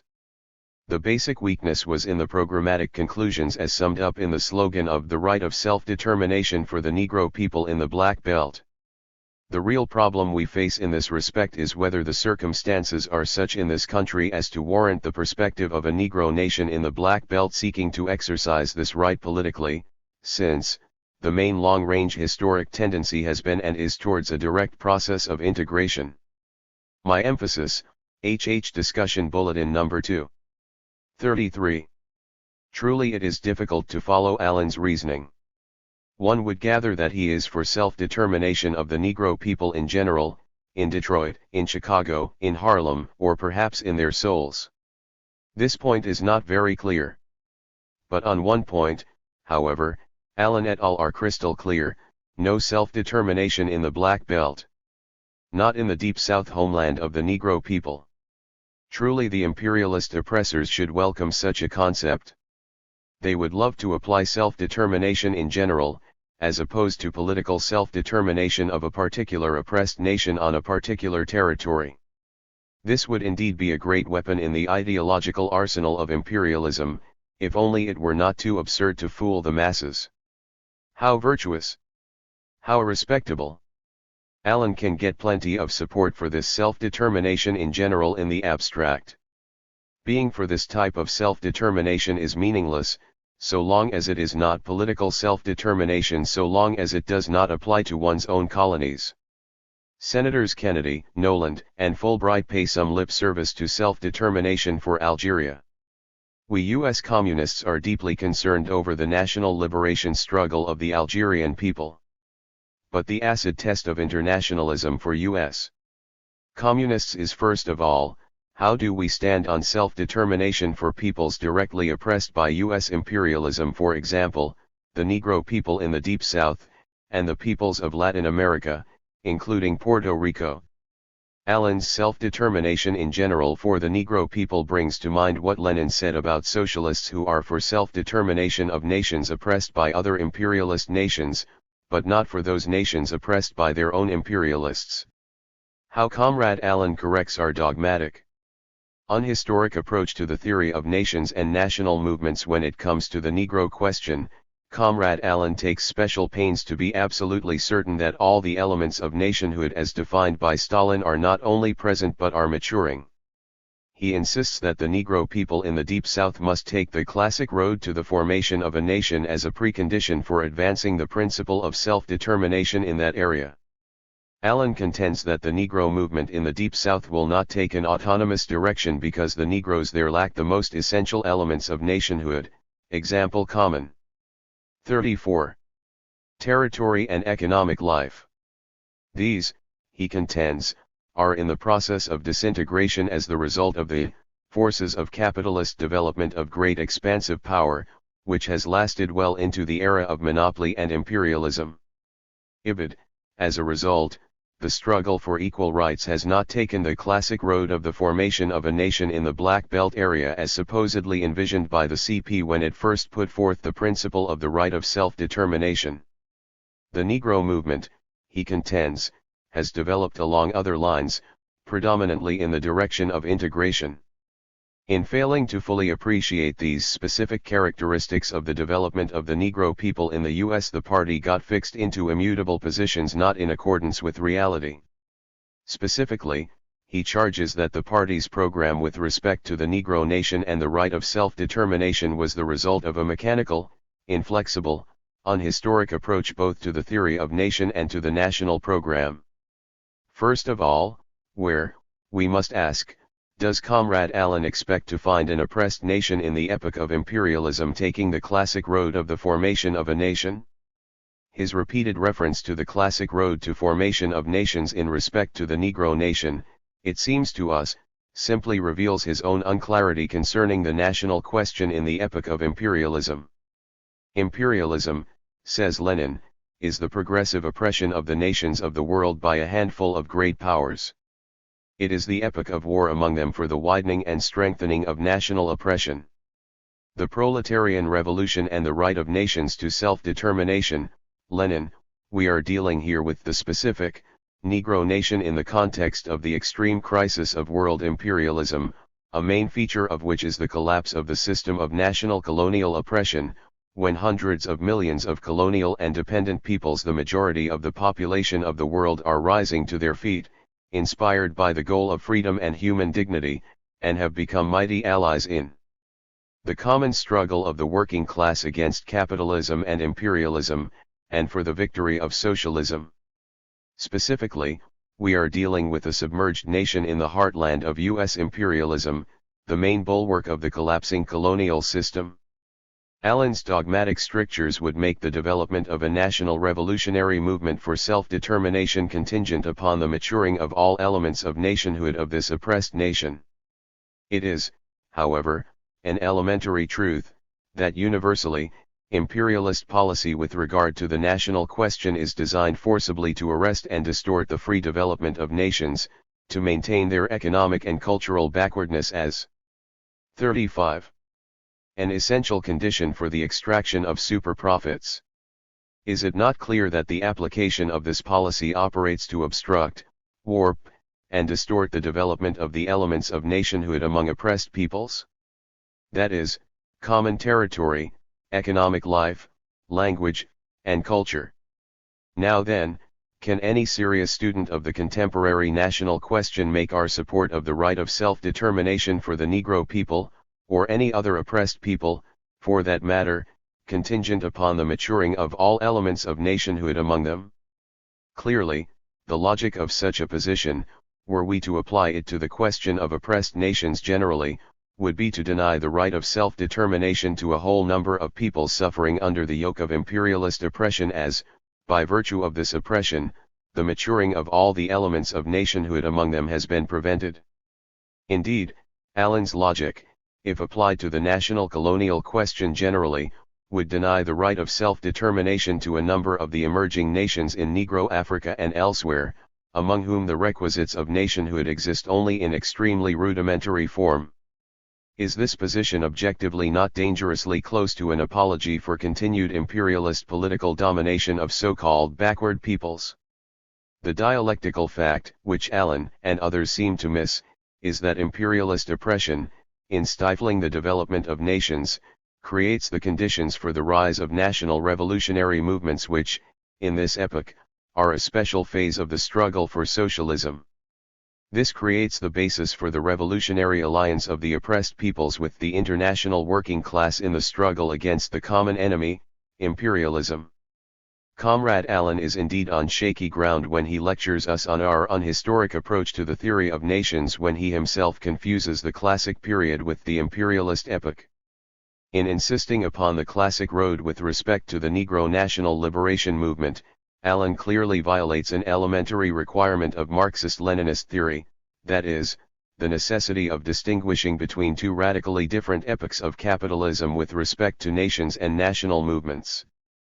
The classic period, the victory of capitalism over feudalism, the epoch of bourgeois revolution, which witnessed the formation of big capitalist national states in Europe and the US. 2. The imperialist epoch, when these nations, having long completed their bourgeois democratic transformation, have become powerful imperialist states oppressing those left. 36. Behind the overwhelming majority of mankind, who can achieve national liberation only via the path of revolutionary struggle in alliance with the working class against imperialism. In correcting our unhistoric approach, it appears that Allen blurs over this vital distinction. He fails to take into consideration Lenin's injunction. The categorical demand of Marxian theory in examining any social question is that it be placed with definite historical limits, and if it refers to one country, example the national program of a given country, that the concrete peculiarities that distinguish that country from others within the same political epoch be taken into account. Lenin, Selected Works, Volume 4, p. 225. While Allen makes a bold attempt to discuss the concrete peculiarities of the Negro national question in the U.S., he fails to take into account the historical epoch. Allen's dogmatic, unhistorical approach explains his confusion with respect to the elements of nationhood. Concerning this question, Stalin said, "The elements of nationhood, language, territory, culture, etc., did not fall from the skies, but were evolved gradually in the pre-capitalist period. But these elements were in a rudimentary state and, at best, were only a potentiality, that is, they constituted the possibility of the formation of a nation in the future given certain favorable conditions. The potentiality became a reality only in the period of rising capitalism with its national market and its economic, cultural centers." The National Question and Leninism, pamphlet by Stalin, in the classic epoch, the epoch of transition to capitalism, the favorable circumstances for the conversion of this potentiality into a reality was the bourgeois democratic revolution, the overthrow of feudalism. In the present, imperialist epoch, the epoch of transition to socialism, the essential condition for the full development of oppressed nations is the overthrow of imperialist oppression and domination of weaker nations. Only socialism offers the most favorable conditions for consolidation and full development of oppressed nations and peoples. This is demonstrably proved by the experiences of the Soviet Union in the solution of the national question. These experiences show that the Soviet state system was a powerful factor in the national consolidation of those nationalities which at the time of the revolution had not yet managed to take shape as a nation. Thus, one of the specific features of the development and existence of the Soviet republics in the East was that the peoples of these republics developed and became consolidated as nations, not under the aegis of the bourgeois system, but under the aegis of the Soviet state. The 37. Socialist industry and the kolkhoz, collective farm, system that were created in the non-Russian regions became the economic basis of this consolidation. On this basis, the remnants of tribal isolation, of tribal customs were abolished, a national culture that is socialistic in content developed, and a national intelligentsia grew up. On the basis of the Soviet system, the nations that had been backward in their development acquired a common territorial, economic, language, and cultural interest. This was the path indicated by Lenin of non-capitalist development of nations towards socialism, with the aid of the working class of the advanced countries, in a stubborn struggle against the exploiting classes. Peoples like Turkmenians, Kyrgyz, Uzbeks, Tajiks, Azerbaijanians, and others, became regenerated and developed into independent nations only under Soviet conditions. Socialism created the most favorable conditions for the establishment and development of all that was valuable and best in the traditions of each people. The Soviet state ensured an unprecedentedly rapid tempo of consolidation of nations such as is inconceivable under the conditions of capitalism. The Collaboration of Nations in the USSR, pamphlet by E.A. Dunayeva, here is proof of the correctness of the Leninist thesis that abolition of national colonial oppression in the imperialist epoch is organically bound up with the transfer of political power to the working class, and which defines the place of the national problem in the context of the proletariat's general struggle for power. It discloses the connection between the solution of the national question and the general struggle of the masses of people under the leadership of the working class for the abolition of capitalist imperialist exploitation. 4. It is evident that imperialism cannot exist without oppressing and exploiting the peoples of colonial and dependent nations. These peoples cannot be liberated without the overthrow of imperialism. And, on the other hand, the proletarian revolution is impossible without the support of the oppressed and exploited peoples of the colonies and dependent nations. This is the basis for the alliance of the working class with the revolutionary national liberation movements. The contemporary Negro question in the U.S. is a product of the unfinished bourgeois democratic revolution of the Civil War and Reconstruction, the failure to carry through democratic land redivision as the only solid economic basis for political freedom. Clearly, in the present, imperialist epoch, the question of Negro freedom is bound up with the struggle for the emancipation of the whole U.S. working class. It is the historic task of American labor, as it advances on the road towards socialism, to forge an alliance with the Negro national liberation movement. 38. Against the common enemy, U.S. imperialism, and to solve the problem of land and freedom which the bourgeois democratic revolution of the Civil War and Reconstruction left unfinished. The elements of nationhood. Common territory and economic life. A concrete examination of the elements of nation with respect to the Negro people in the Deep South will show that these elements, territory, economic life, etc., exist albeit in immature form. They exist as a potentiality which, under favorable conditions, can become a reality.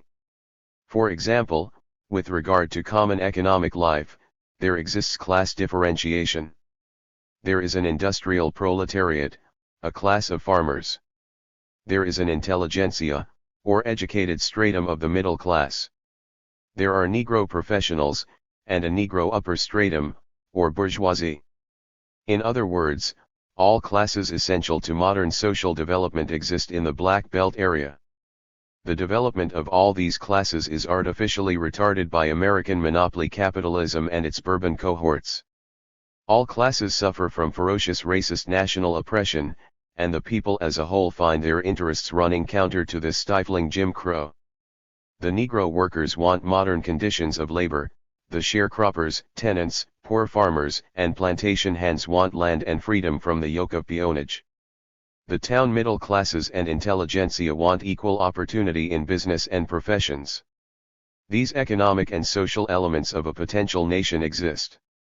But favorable conditions for the conversion of this potentiality into a reality is the overthrow of Wall Street Bourbon rule in the Black Belt. In this epoch, the Negro freedom movement must be linked up with the struggle of the American working class for socialism, a special phase of this struggle. Because only socialism and national liberation can finally solve the questions of land and freedom for the Negro people in the South, and create the conditions for their consolidation and full development as a nation. Now, let us see how Allen treats the question of the elements of nationhood. On the question of common territory, he points out that the forces of capitalist expansion and industrialization in the South have tended to shrink the Black Belt area of historic Negro majority. This is, of course, true. However, we reject his conclusion that this trend has developed to a point where there is no longer a basis for Negro nationhood, and therefore that the Black Belt will not serve as a base for national self-determination in the sense that our previous, program 39 envisioned. Ibid. Allen introduces a series of facts and statistics to demonstrate the shrinkage of the Black Belt territory and the decline of majority counties in that area over the past 50 years. To all this, we enter the plea no contest. Certainly, as we have noted many times in the past, there is a long-range trend towards reduction of majority counties. Negro majority counties declined from 180 in 1940 to 156 to date. But as Allen himself points out, 5 million Negroes still live in the old Black Belt majority area, and constitute 45% of the population there. The Black Belt is historically the homeland of the U.S. Negro. Here he has lived from generation to generation. It was upon its Atlantic seaboard that his forefathers landed 330 years ago. As a chattel slave, he followed the trek of King Cotton and the plantation across the face of the South. His unrequited labor as a slave formed an essential part of the primary accumulation of wealth upon which the towering edifice of U.S. industrial civilization was founded. But Allen would write off this heritage of 330 years because, according to census statistics, the Negro population in 24 counties has fallen below the 50% mark since 1940. And Allen talks about dogmatism. How mechanical! How pedantic! to reduce the Negro national question in the South to mere nose counting. This approach blurs over the main essence of the question. Even with the outmigrations of the war and post-war period, the old majority Black Belt area contains the greatest concentration of the Negro people in the U.S. Approximately 5 million Negroes, nearly a third of the entire Negro population in the country, 17 million, and nearly one-half of the Negroes in the South are still concentrated in the old Black Belt majority area. The fact is that the Negro population in the Black Belt is larger than the total population of 34 countries who are members of the UN. To set the record straight, it is necessary to point out that the party never considered the Black Belt area limited to majority counties. Such counties constitute only the core of the community. Obviously, population concentration does not stop short at county boundaries, which are arbitrarily established and gerrymandered in the interests of the Bourbon rulers. There is the recent case of Macon County, Alabama, which was divided among 3 neighboring counties in order to eliminate a Negro majority county. According to Allen's reasoning, there is one less county of Negro majority. But this does not mean that there is one less Negro in that area. The Black Belt is the area in which the plantation economy is 40. Most firmly rooted. It is the center of the American Negro problem, the core of its greatest concentration. Here is the seat of the infection from which the virus of Negro racist persecution spreads throughout the country, contaminating all phases of U.S. life. It is the cradle of the Southern cultural and economic lag, the backwardness and poverty of the poor whites in the South. The shadow of the plantation falls on Negroes throughout the country, in the growing urban black belts in hundreds of cities in the North and West. The twin evils of color bar and poverty dogs his heels, setting the pattern for Jim Crow'd existence throughout the country. Jim Crow national oppression, which in the agricultural regions freezes the Negroes at the bottom rungs of the economic ladder, operates in industry to achieve the same ends. Semi-slave relations in the Black Belt are the generator continually reproducing Negro inequality in all walks of life, and condemning the Negro to second-class citizenship throughout the country. Let us not forget that outmigrations from the Deep South area of historic Negro concentration have been a result of the sharpest forms of oppression which dominate this area. The great outmigrations coincide with periods of industrial boom, and register the flight of those elements of the population who are able to break away from a backward, depressed agricultural area in response to the needs of capitalist industrialist expansion, and were drawn into urban centers of industry. When the boom of war and post-war prosperity gave way to the Great Crisis and Depression of 1930 to 1940, there occurred an absolute growth of the total Negro population in this region, and a marked slowing up of the rate of decline of the counties of Negro majority. It is obvious, therefore, that the movements of decline and growth of the Negro population and its concentration in the Black Belt have been conditioned by the economic fluctuations accompanying the development of monopoly capitalism in the U.S. The complete integration of this concentrated Negro community would therefore depend entirely upon a continuous and uninterrupted process of industrial expansion and prosperity in the country as a whole. But that is not in the cards.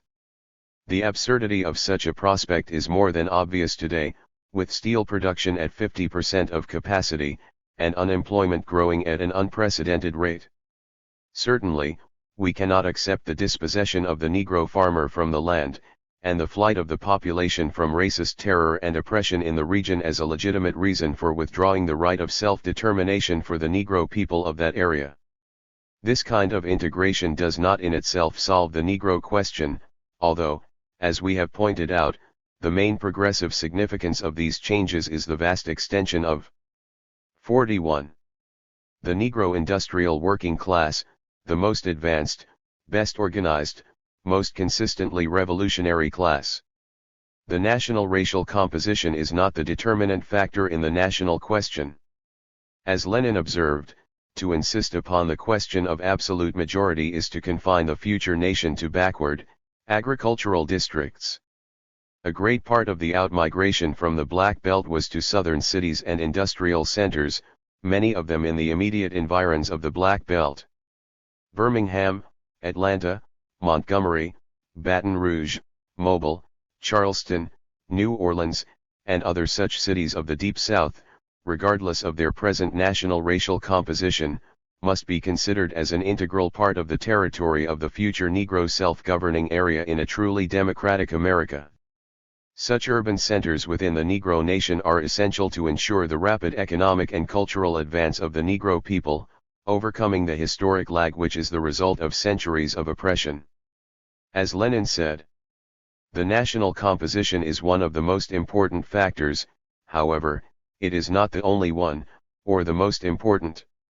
Cities, for example, play a very important economic role in capitalism, but everywhere cities, be they in Poland, Lithuania, the Ukraine, Great Russia, etc., are distinguished by the most motley national composition of the population.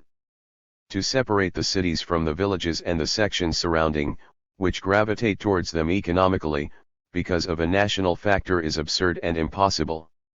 That is why Marxists cannot hold exclusively and completely to the point of view of the national territorial principle.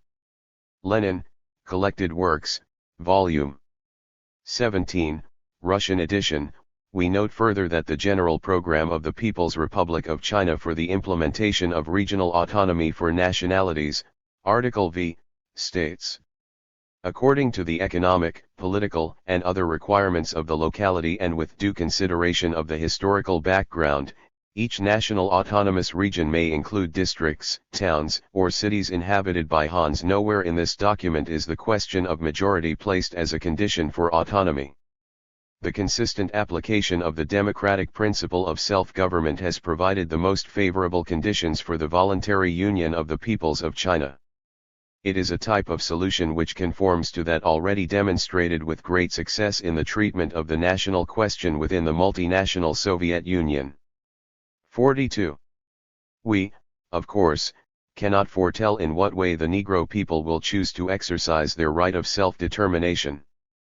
But, contrary to the contention of Wilkerson and others, we believe that the Marxist-Leninist principles on the national question, which have been so successfully applied in the Soviet Union and China, have vital significance for the solution of the Negro question in the U.S.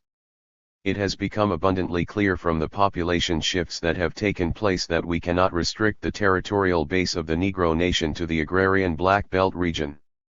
We cannot now determine the question of national boundaries. This will be determined at the appropriate time, and on the basis of the interests of the formerly oppressed people. In our estimation, it will include the whole Lower South.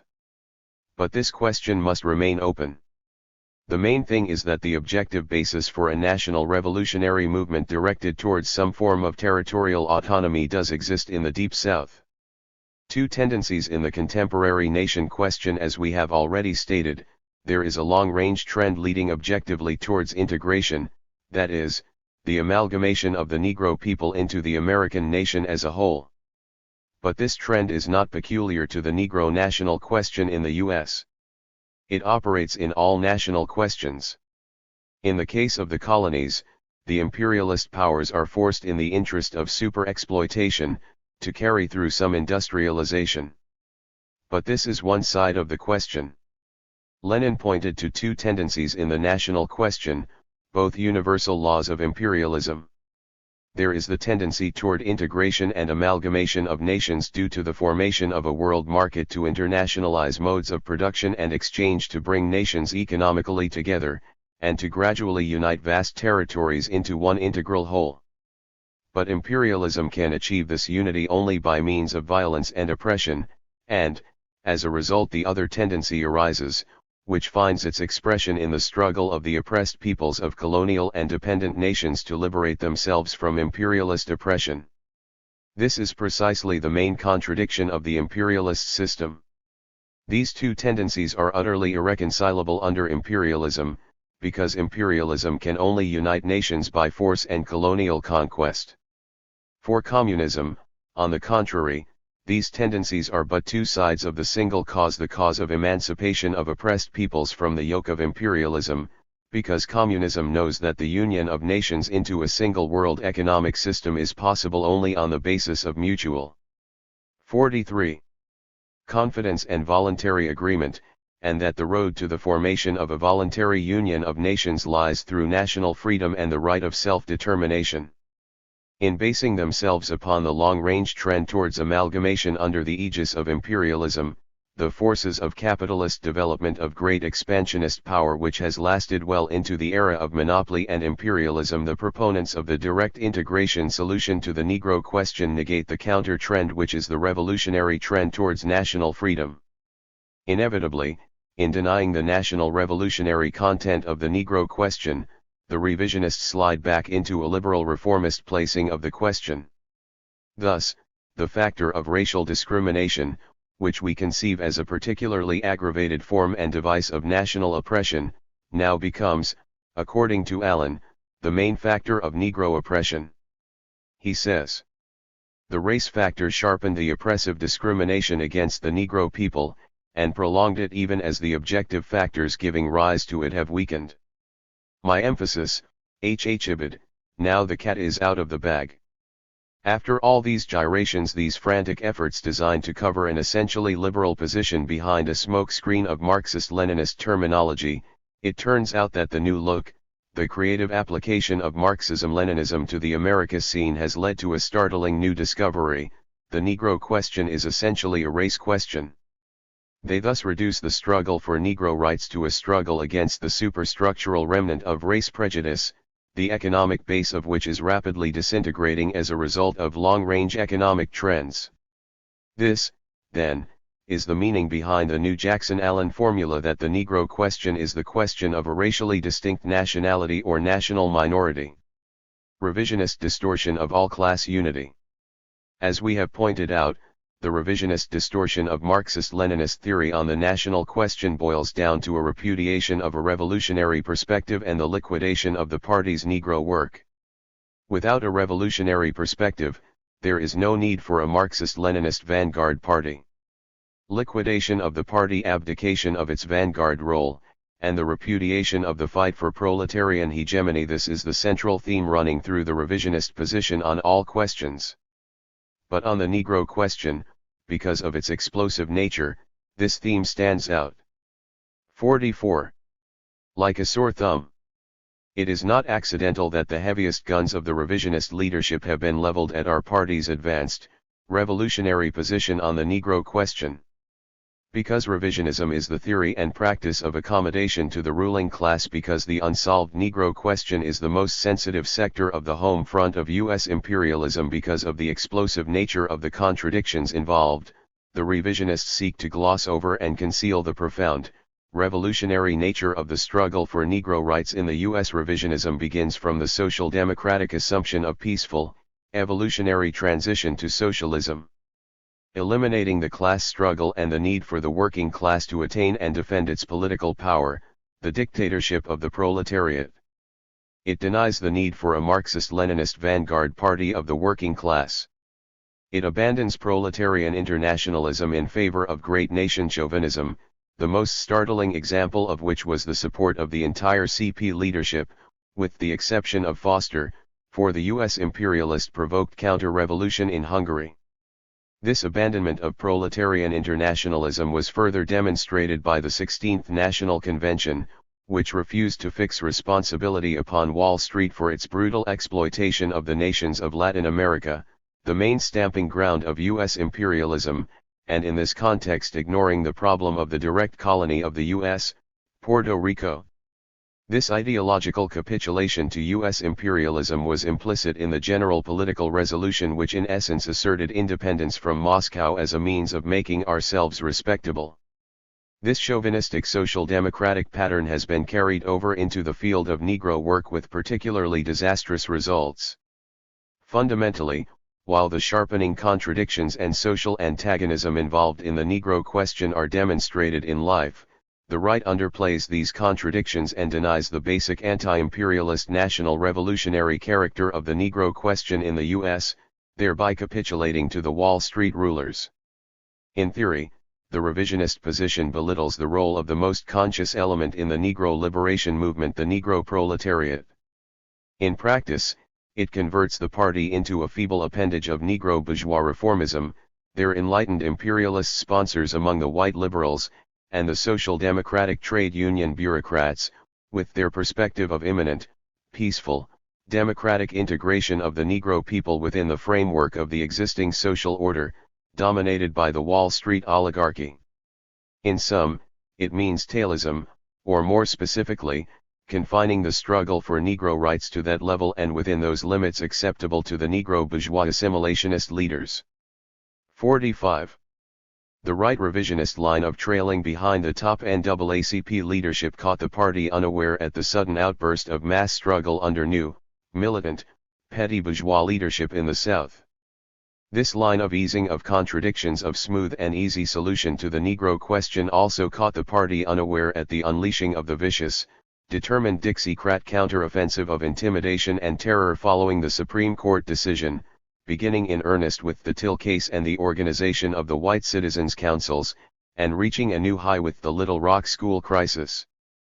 The liquidation of left centers in the Negro field. Now it becomes clear that the liquidation of the party in the South, of all left centers in the Negro field, and of the left Negro newspaper freedom was an initial stage in the liquidationist assault upon the entire party. It is in this light that we understand the rightist line that demanded the liquidation of all left centers in the struggle for Negro rights as impediments to our policy of major concentration in the reformist-led mass organizations. Those of us who were against this indiscriminate liquidation of all left centers did not question the line of major concentration in Negro mass organization. On the contrary, we felt that the organized left had a key role to play in sharpening the issues, prodding, stimulating and initiating united front activities in the struggle for Negro rights. Our line was not a blanket endorsement of all left centers, but that each one should be examined concretely on the basis of the role it could play in the struggle for Negro rights under existing conditions. But we were against the indiscriminate liquidation of all such centers, most of which, particularly in the Negro field, had a vital role to play as important vehicles in the fight for the implementation of a mass united front policy. Now it has become clear that the debate on left centers which raged in the movement in 1953 to 1954 was not just a matter of tactics, this was simply an early manifestation of the right liquidationism which later blossomed into a fully rounded theory. It was a sneak attack upon the vanguard role of the party, an initial stage in the war on left leadership and initiative. It was a diversionist move. The attack focused on left centers, a main vehicle for left initiative, counterposing the existence of left centers to work in reformist-led organizations. The result was the liquidation of both left centers and organized work in the mainstream. As a result of this policy, such organizations as, for example, the Civil Rights Congress, which was a continuation of the International Labor Defense, led by William L. Patterson, which 46.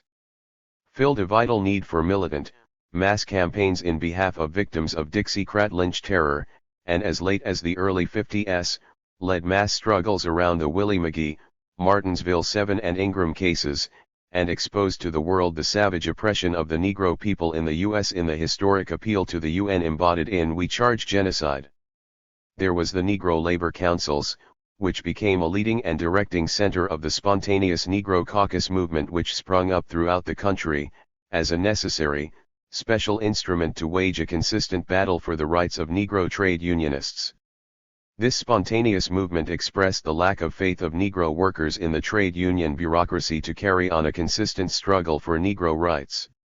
How can we justify the liquidation of the Council on African Affairs, led by Dr. W. E. B. Du Bois, Dr. Alpheus Hunton, and Paul Robeson, immediately following the world-shaking Bandung Conference? Did this organization not have a vital role to play in furthering the solidarity of the Negro people's movement with the worldwide anti-colonialist upsurge? Can it be denied that the liquidation of these centers left a vacuum in the struggle for Negro rights? These liquidationist moves resulted in the dispersal of an important core of party and non-party cadres of these organizations, cutting the ground from under them, destroying their base of operations from which they felt they could make their best contributions, resulting in the dispersal and demoralization of many of them. The fact is that the Negro people miss our presence and recognize that a vacuum is created by our desertion of the field. Even such a conservative figure as Earl Brown, Negro city councilman and oft-times Redbaiter, writing in the Amsterdam News of April 9, 1955, queried, "Where are the yappers?"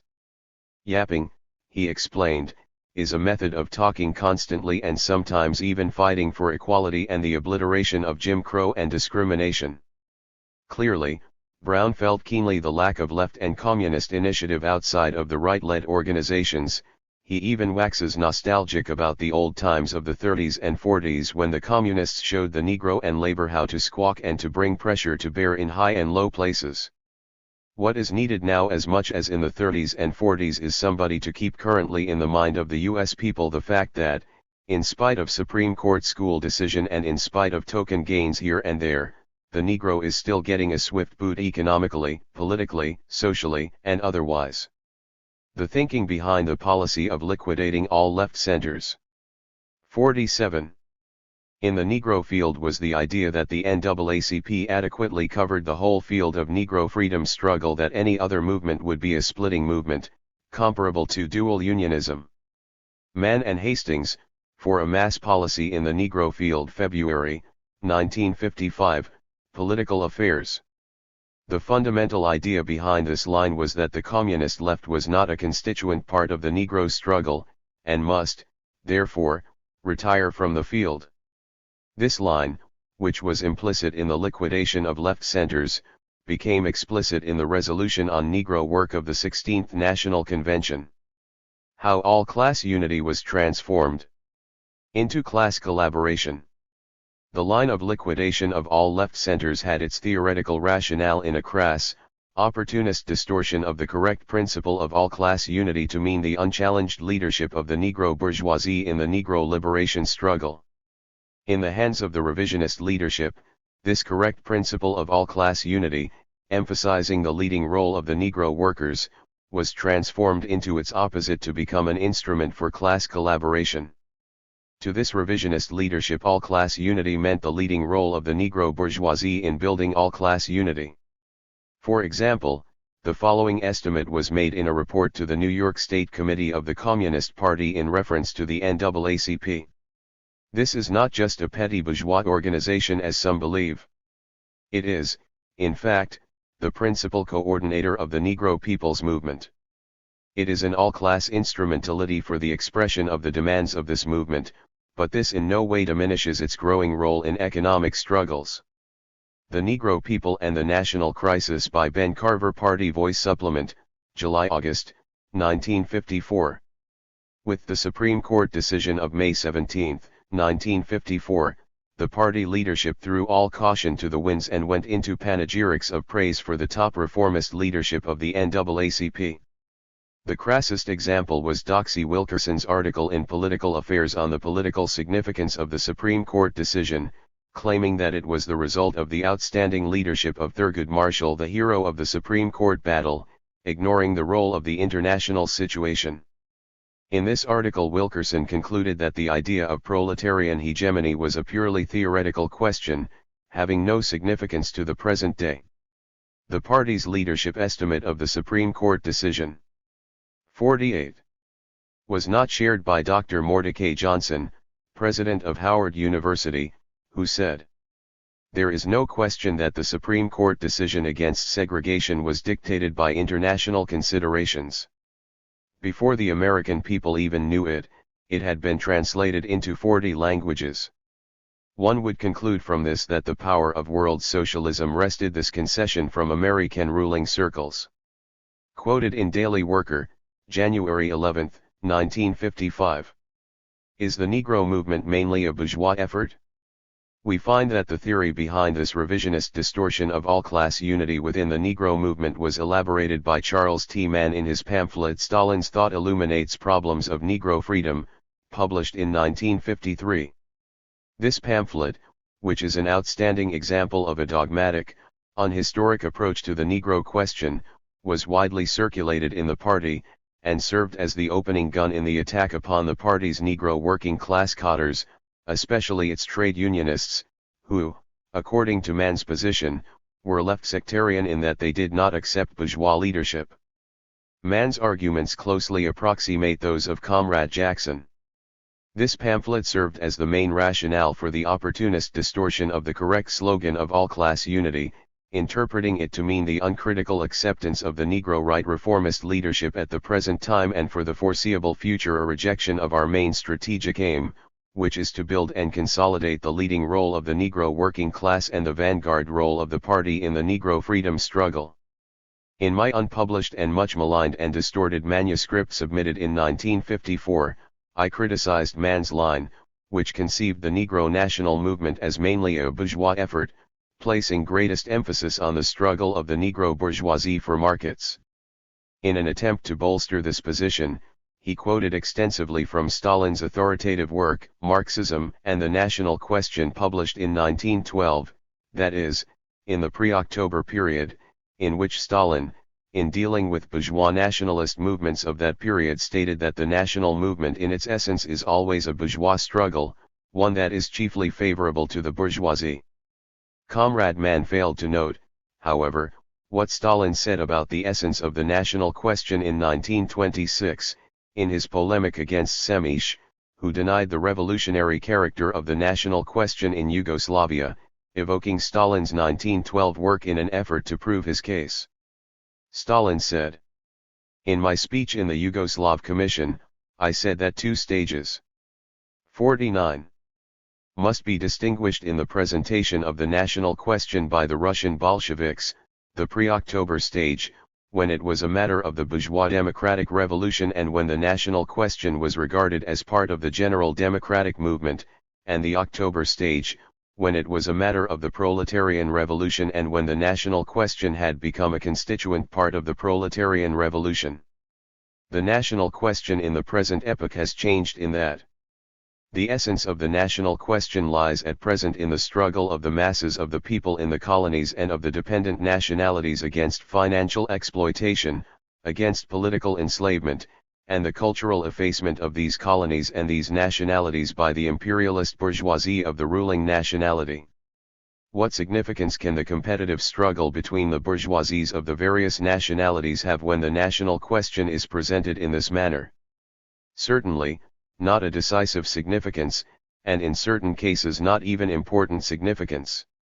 It is perfectly obvious that we are concerned mainly not with the fact that the bourgeoisie of one nationality is beating or can beat the bourgeoisie of another nationality in the competitive struggle, but with the fact that the imperialist group of the ruling nationality exploits and oppresses the main masses, and above all, peasant masses of the colonial and dependent nationalities, and exploiting them, it thereby draws them into the struggle against imperialism, makes them the allies of the proletarian revolution. Leninism, Volume 1, p. 245-246, clearly, man has gotten his epochs mixed up. What he fails to see is that we have entered a new epoch, the epoch of social revolution. Like Allen, he quotes Stalin out of space and time, and thereby violates the most elementary requirement of the dialectics.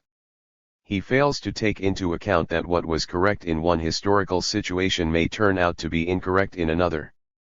A qualitative change has taken place in the colonial liberation movement which sets it off from the liberation movements of the pre-World War I years. Formerly, these movements proceeded to a large extent under the leadership of the bourgeoisie of the colonial and dependent countries. Today, on the other hand, these movements are marked increasingly by the leadership of the working class and its communist parties. Everywhere, these movements reveal the qualitatively greater role of the working class and its leadership of these struggles. The broadest democratic national fronts, drawing in the widest sections of the population, are being built. Within these broad fronts, the alliance of the working class and peasantry is the core, and the working class comes forward increasingly as the leader. 50. The split in the national bourgeoisie. The all-embracing anti-imperialist united front under the leadership of the bourgeoisie, which was characteristic of national movements up to the First World War and immediately after, no longer exists. The emergence of the proletariat as an independent class force in most of the colonies in the post-war period, the building of communist parties in most of the capitalistically developed colonies has led to a split in the national bourgeoisie into a capitulatory, compromising, accommodationist sector which tends to come to agreement with imperialism, and into a revolutionary, petty bourgeois, section. Clearly, in this epoch, man's exaggeration of the bourgeois element in the national question is completely inappropriate. And, in relation to the Negro question, the exaggeration of the significance of the struggle over the market is particularly ill-founded because of the puny economic development of the Negro bourgeoisie. The Negro upper class came too late upon the scene of American economic development to get in on the ground floor of modern industrial enterprise, to share in the so-called benefits of free enterprise. The fact that the Negro nation is set down in the midst of the leading imperialist nation, in which there is no physically delimited national territorial market, has relegated the sphere of activity of this bourgeoisie to non-industrial, marginal pursuits. It never has been in a position to challenge U.S. imperialist economic domination, and looks to other channels and byways for its future development, seeking to accommodate itself to the overwhelmingly dominant imperialist bourgeoisie. This accounts for the fact that the Negro bourgeoisie has never raised fundamental demands for Negro liberation, and for the growing aspirations of a section of the upper stratum to become compradors, direct economic and political agents of imperialism, not only in relation to the Negro market, but also in regard to the colonial and semi-colonial lands of Africa. The fact is that American imperialism has great plans for utilization of this section of the Negro bourgeoisie. It finds it essential to its strategy of world domination, to hold Africa as a reserve continent for imperialism and prevent its following Asia's example. As a recent editorial in the New York Times said, November 17, 1957, from the ranks of our own Negro fellow citizens, we can find men and women who can play useful roles in building bridges between the United States and Africa. The fact that the Negro nation is set down in the midst of the leading imperialist nation has affected the various classes among the Negro people in a special way. The economic weakness of the Negro bourgeoisie is one effect on class structure. The existence 51. Of a large and growing intelligentsia is in fundamental conflict with imperialism. They represent a powerful potential ally for the working class movement. In order to maintain the suppression of the Negro people, Wall Street, operating through its enlightened liberal wing, has long adopted a conscious policy of building up a top stratum among the Negro intelligentsia and intellectual elite as a buffer against the Negro masses. There is the powerful and influential Southern president's crowd and their close coterie of deans, administrators, fellows, etc., corrupted by an elaborate system of foundations, scholarships, grants, and endowments. About this group, the Pittsburgh Courier of January 10, 1953, observed, "They have long and intimate contact with wealthy New York and New England bankers and industrialists. The corruption of this group has been enormously stepped up since the initiation of the Cold War. Thus, we note that before 1943, only $250,000 a year was received by Negro colleges from philanthropy in the form of gifts and grants." NY Times, December 16, 1951. In 1943, the United Negro College Fund was organized with John D. Rockefeller as chairman of the National Council. The fund began by raising an annual sum of $1,300,000, which was later increased to $1,500,000. With the outbreak of the Korean War, a special campaign was launched to raise $25 million for the fund for expansion of plant and equipment in Negro colleges. John D. Rockefeller, Jr., who personally donated $5 million, launched this campaign with the support of John D. Rockefeller III, Richard K. Mellon, Winthrop W. Aldrich, of the Chase National Bank, and Harvey S. Firestone. NY Times, November 21, 1952, the number of Negroes appointed to high governmental and official posts is constantly growing. Negroes sit on United Nations commissions, are integrated into various areas of State Department services abroad, and in U.S.-dominated international agencies such as the International Bank. A new technique of the Cold War period, especially since the outbreak of the Korean War, has been to send Negro so-called goodwill ambassadors throughout the world as apologists for Negro oppression in the United States. Earl Brown described them as ambassadorial Uncle Toms. The top echelons of the NAACP and the Urban League, resident in the North and assimilationist in outlook, are a special professional leadership group. These top layers of Negro bourgeois intellectuals were the chief ideologists of the myth of imminent, peaceful, democratic integration of the Negro people within the framework of U.S. imperialism, a bait swallowed hook, line, and sinker by the CP leadership. 52.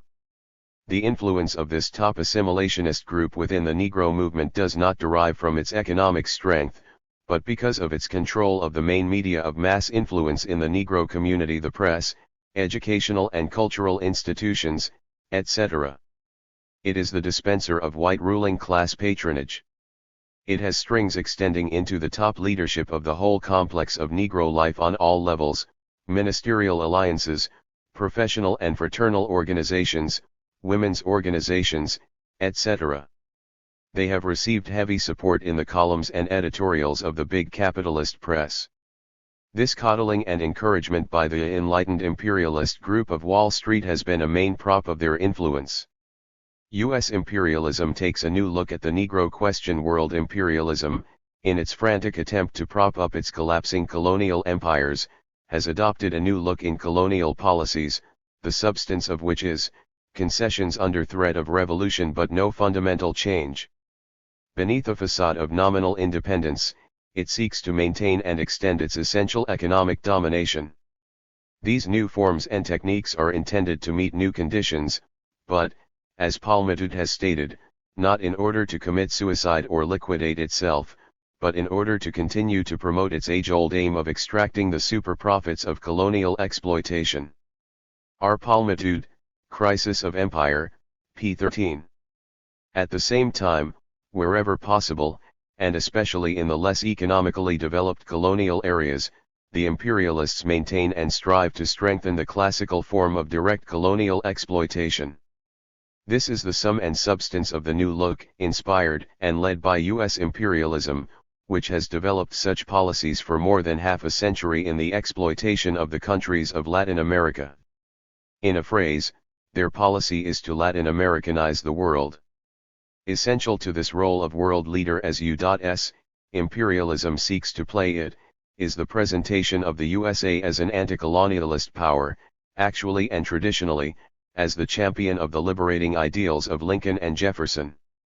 This policy of tactical concessions has been applied with full force to the Negro question. The Wall Street rulers, as we have pointed out, have enormously stepped up the process of bribery and corruption of limited groups among the well-to-do Negro business and professional people, as well as the top group of Negro intellectuals.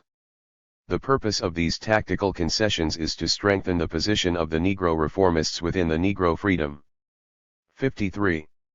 Movement, to maintain the isolation of the communist left within and without this movement, and to solidify the most sensitive sector of its rear, the 16 million Negro people, in support of its anti-Soviet and anti-colonial liberation policies. These concessions, the Supreme Court anti-segregation decision, the integration of certain top circles into the imperialist Cold War apparatus, and of certain Negro businessmen on the board of directors of Wall Street banks, example Channing Tobias, Earl Dickerson, are the result of the pressure of the upsurgent Negro liberation movement with which these bourgeois leaders are tied, and the growing influence of the socialist world on the entire national liberation movements of oppressed peoples, which sharpen the crisis of imperialist rule. The demagogic promises of the new look as applied to the Negro liberation movement in the U.S. are embodied in the fraudulent theory of imminent, direct integration, which clearly represents the U.S. Negro variant of bourgeois assimilationism, that is, the subordination of the rights and culture of the Negro people to the interests of the U.S. monopolist drive for world mastery. It is a rejection of all things Negro, a complete acceptance of the values of the white ruling class. A flagrant example of the assimilationist policy was the late Walter White's chemical solution to the Negro question. Along the same lines was an article by Lester Granger in The Crisis, February, 1951, entitled "Does the Negro Want Integration?"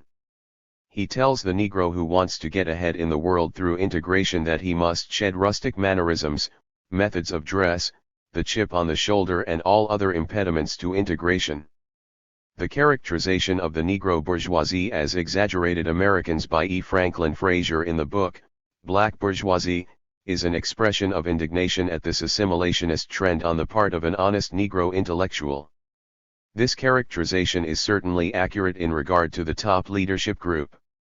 In speaking of this assimilationist trend, John Pittman said, "This is not a striving for physical assimilation through intermarriage, as white chauvinists claim, but rather an effort to assimilate the values and standards of the culture and ideology of the white ruling class, to be like the rich white folks in manners, tastes, and, of course, political, economic and social theory and practice. It is a striving on behalf of themselves, rather than for the Negro masses, to be accepted into the favored circles of the white ruling class, to be accounted respectable, loyal, law-abiding citizens, pillars of society." Masses and Mainstream, February 1951, What About Integration? A particularly telling analysis of integrationist illusions was made by William Worthy, of Global Bondage, The Crisis. 54. October, 1954, when he speaks of Negroes who entertain illusions about their growing stake of equality in an economic and social order that is not only doomed but is a menace to mankind.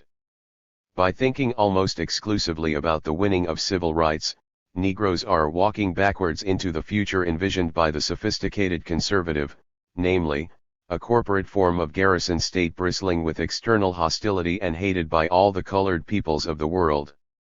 All the Cadillacs and mink coats of all the Negro doctors and realtors will be, in retrospect, an incredible monument to a smug integration of a minority into a society that, in the final moments of its disintegration, is now going berserk. While the NAACP leadership clique has been forced to carry on an effective struggle for Negro rights because of pressure from below, it has never risen to the possibilities or the necessities of the struggle. On the contrary, their tendency is to put a damper on mass struggle.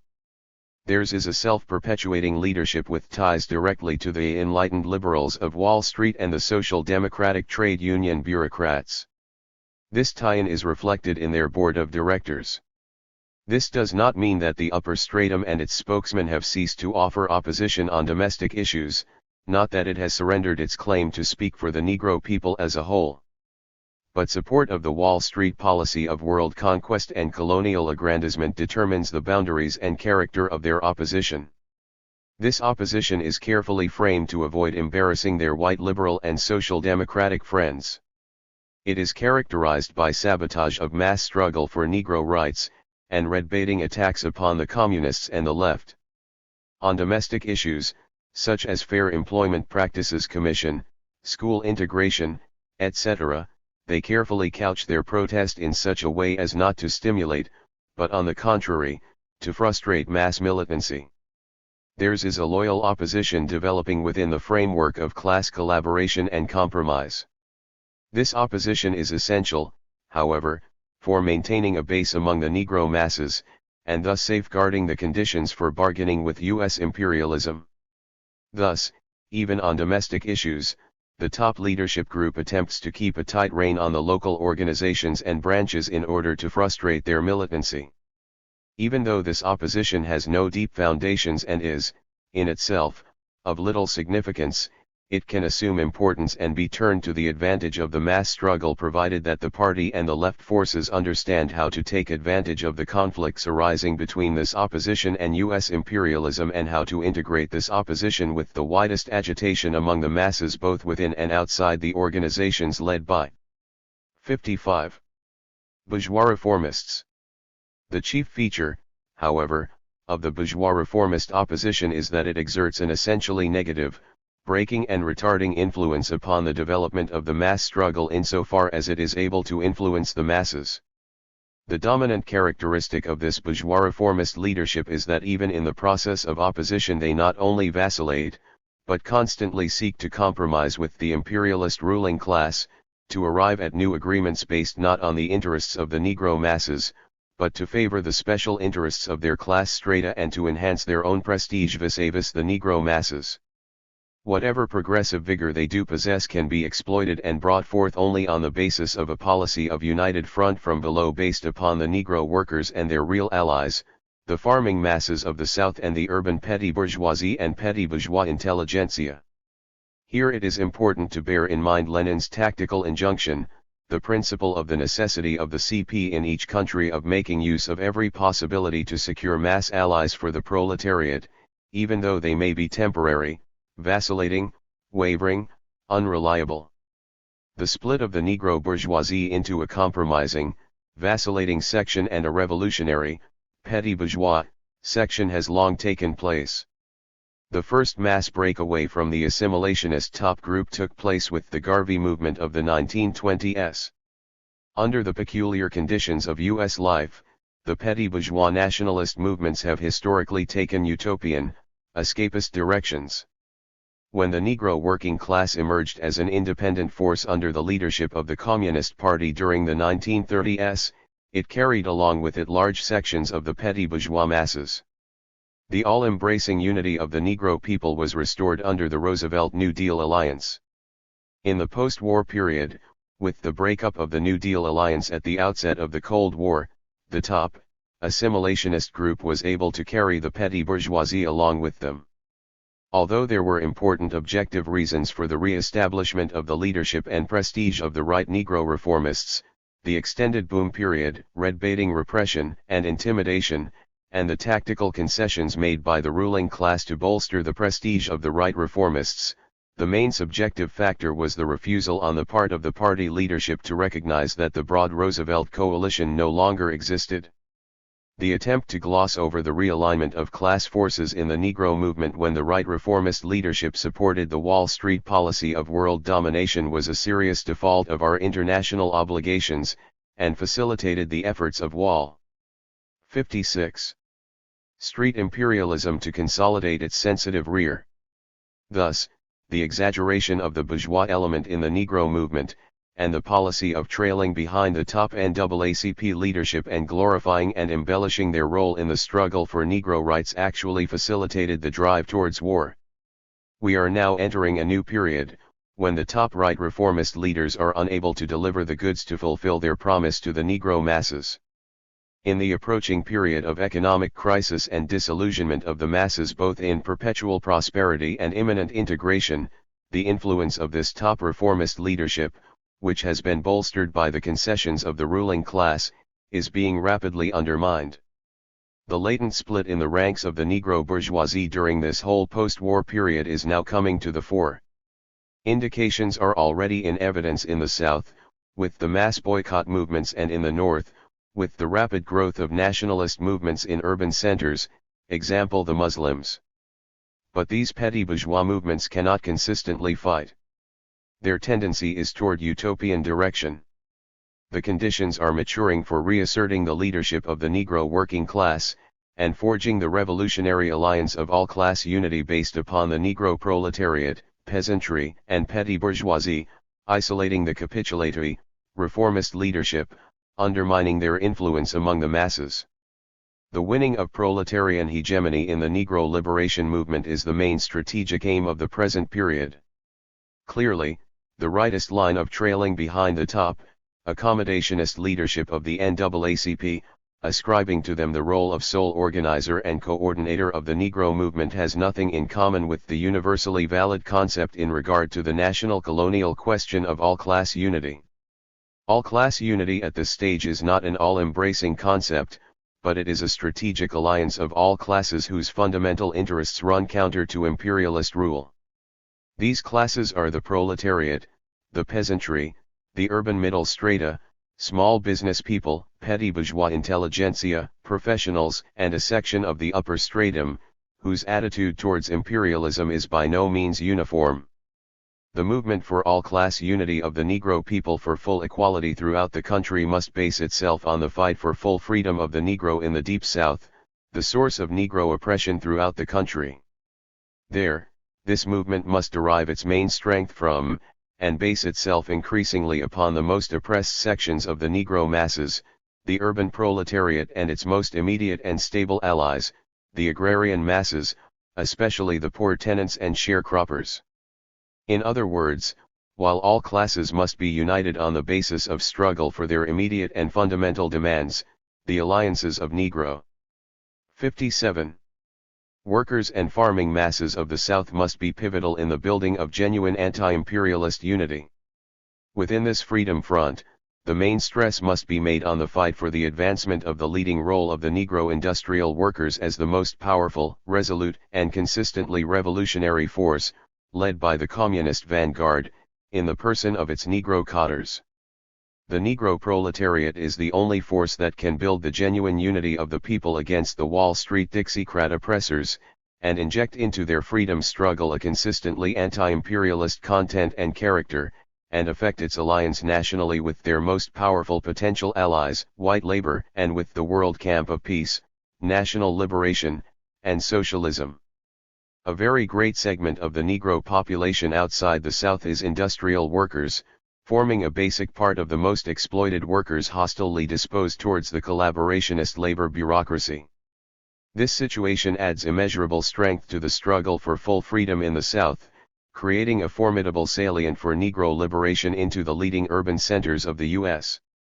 These workers, many of whom are recent migrants closely connected with the South, in fighting against Jim Crow restrictions, must at the same time fight against the source of Negro oppression in the Deep South. Their role in relation to the South is to rally effective support to the Negro liberation struggles in that area, both among the Negro masses and among their white fellow workers and all democratic segments of the population. The fighting abilities and leadership potential of the Negro proletariat has been abundantly demonstrated in modern Negro liberation struggles. Emerging for the first time in the political arena as an independent class force in the crisis-torn years of the early 1930s, the Negro proletarians, under the leadership of the CP, made their first real bid for leadership of the Negro movement in the Scottsboro case, unemployed struggles, and the fight for the organization of the unorganized, crowned by the formation of the CIO and the National Negro Congress, effectively challenging the bankrupt, collaborationist and accommodationist policies of the Negro bourgeois reformist leadership centered in the NAACP. The Negro proletariat was an indispensable force in forging the Roosevelt New Deal coalition, which was a mainspring for the gains of that period, and which formed the basis for the anti-fascist coalition during World War II. Negro labor plays a dual role. On the one hand, it is a constituent part of the general labor movement, endowing this movement with its special militancy born of the great tradition of struggle for Negro liberation. This special militancy has been 58. Demonstrated in the strike struggles of the post-war period, in the fight for FEPC, and in the Negro Caucus movement, in spite of the attempts on the part of the labor bureaucracy to stymie their special militancy. On the other hand, there is the historic mission of the Negro working class as leaders of the Negro liberation movement. The presence of such a large, literate, industrial proletariat in common unions with the workers of the oppressor nation is a singular characteristic of the Negro national question in the U.S. It is a condition which facilitates the fight for Negro proletarian hegemony and the alliance of the Negro movement with the white working class movement generally. The fight for the leading role of the Negro proletariat, its self-assertion as a class, the need to imbue it with a consciousness of its own strength, its potential power and historic mission, as the leader of the Negro liberation movement, is a prime part of the struggle for the unity of the Negro people in the fight against imperialism. Strategically, the fight for proletarian leadership involves the recognition of the existence of two distinct, diametrically opposed trends within the Negro movement: the right bourgeois reformist trend, which holds that Negro equality can be attained within the framework of the imperialist-dominated social structure through collaboration with the ruling class enemy, and the proletarian position of consistent anti-imperialist struggle in alliance with white labor. The achievement of proletarian hegemony is a long-range struggle for winning the masses from the ideological influence of the Negro bourgeoisie. For a revolutionary line of struggle. The right revisionists are hard put to explain the fact that it was on the basis of our revolutionary position on the Negro question that we led these great mass struggles, and won the respect of the Negro masses as the most militant, consistent fighters for Negro rights, the accolade of the Party of the Negro People. They try to explain this phenomenon in terms of our militancy or the mass upsurge of the crisis years. What they refuse to see is that our militancy, our orientation upon the South as the fountainhead of Negro oppression, and our ability to rally the white workers in defense of Negro rights was based upon our placing of the Negro question as a revolutionary question, vital to the interests of the entire working class. In sum, our militant and effective line of struggle flowed from our understanding that the Negro question was a question of national revolution in the Deep South. It was only on the basis of this line that we were able to lead the masses in struggle for Negro. 59. Rights during the 1930s. There is a view prevailing in the party that we need only await a mass upsurge for our party to again come forward as the leader of the struggles of the working class and Negro people. However, a mass upsurge is not enough. Our party must have a revolutionary line in order to lead the masses. Without a revolutionary line, our party can die even in the midst of a mass upsurge. A recent example of this phenomenon is what happened to the CP in the South during the recent past. In the South, there has been an unprecedented upsurge among the Negro masses. However, in this same period, our party was virtually liquidated in the South. The responsibility for this political catastrophe is easily placed. We have only to read the writings of Comrade Jackson to see that he sees no role for the party to play in the South. Comrade Jackson's attitude towards the party is understandable when we read the rosy picture he paints of the prospects of imminent victory 6 million Negro voters by 1958 or 1960, relying on the NAACP and the official trade union bureaucrats to effectively organize and lead the Negro liberation struggle. The role he assigns to the party is one of quietly associating with and influencing leaders of the existing movements. Part of this influence would be against the local boycott movements, which he considers a threat to the NAACP. Jackson's report on the South. He categorically rejects the perspective of building a mass communist party in the South, reducing our role to one of a propaganda sect. He distorts and rejects the history of our party in the South when he says, "The distribution on one weekend in April, 1953 of 80,000 copies of this party program was the most significant event in the life of our party in the South. Ibid, the Scottsboro struggle, the Sharecroppers Union, the historic battles of Camp Hill and Tallapoosa, and in the post-war period, the Willie McGee case, the Martinsville 7, the Ingram case, it seems, are outweighed by the distribution of 80,000 programs." Jackson, with his estimate of the NAACP as the sole organizer and coordinator of the Negro movement, looks upon any other movement, and even the historically significant mass boycott movements, as splitting moves. The boycott movement rose against the opposition of the NAACP, and not as Jackson claimed, because the NAACP was outlawed. These militant mass movements should be encouraged by the party and spread to new areas. They represent an implicit challenge to the assimilationist leadership of the North. 60. How do we apply a revolutionary line of struggle in the South?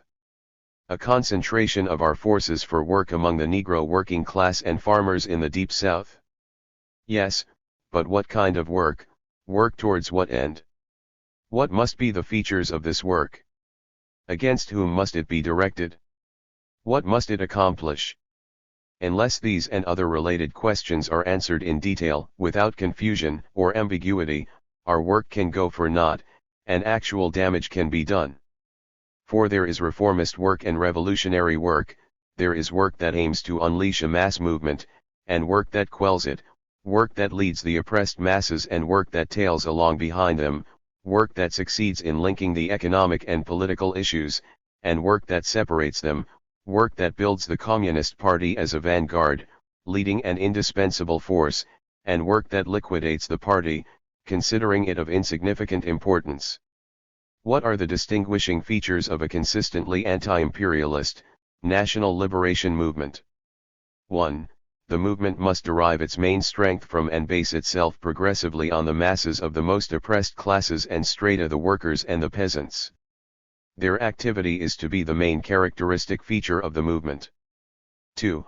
Organizations consisting of the most militant, most conscious, Most self-sacrificing elements from among the fighting masses themselves must be created for conducting the struggle. These organizations must sustain activity among the masses, constantly educating and organizing them and developing mass initiative. Instead of reliance on spontaneity, the movement must be extended into new areas and among new classes in a planned way. 3. Political and economic struggles must be developed simultaneously. In this context, we must recognize the interaction of political and economic struggles in the South, and reject the proposition that the trade union movement can lead the national liberation struggles in the South, while all political activity is relegated to the bourgeois reformist leadership of the NAACP.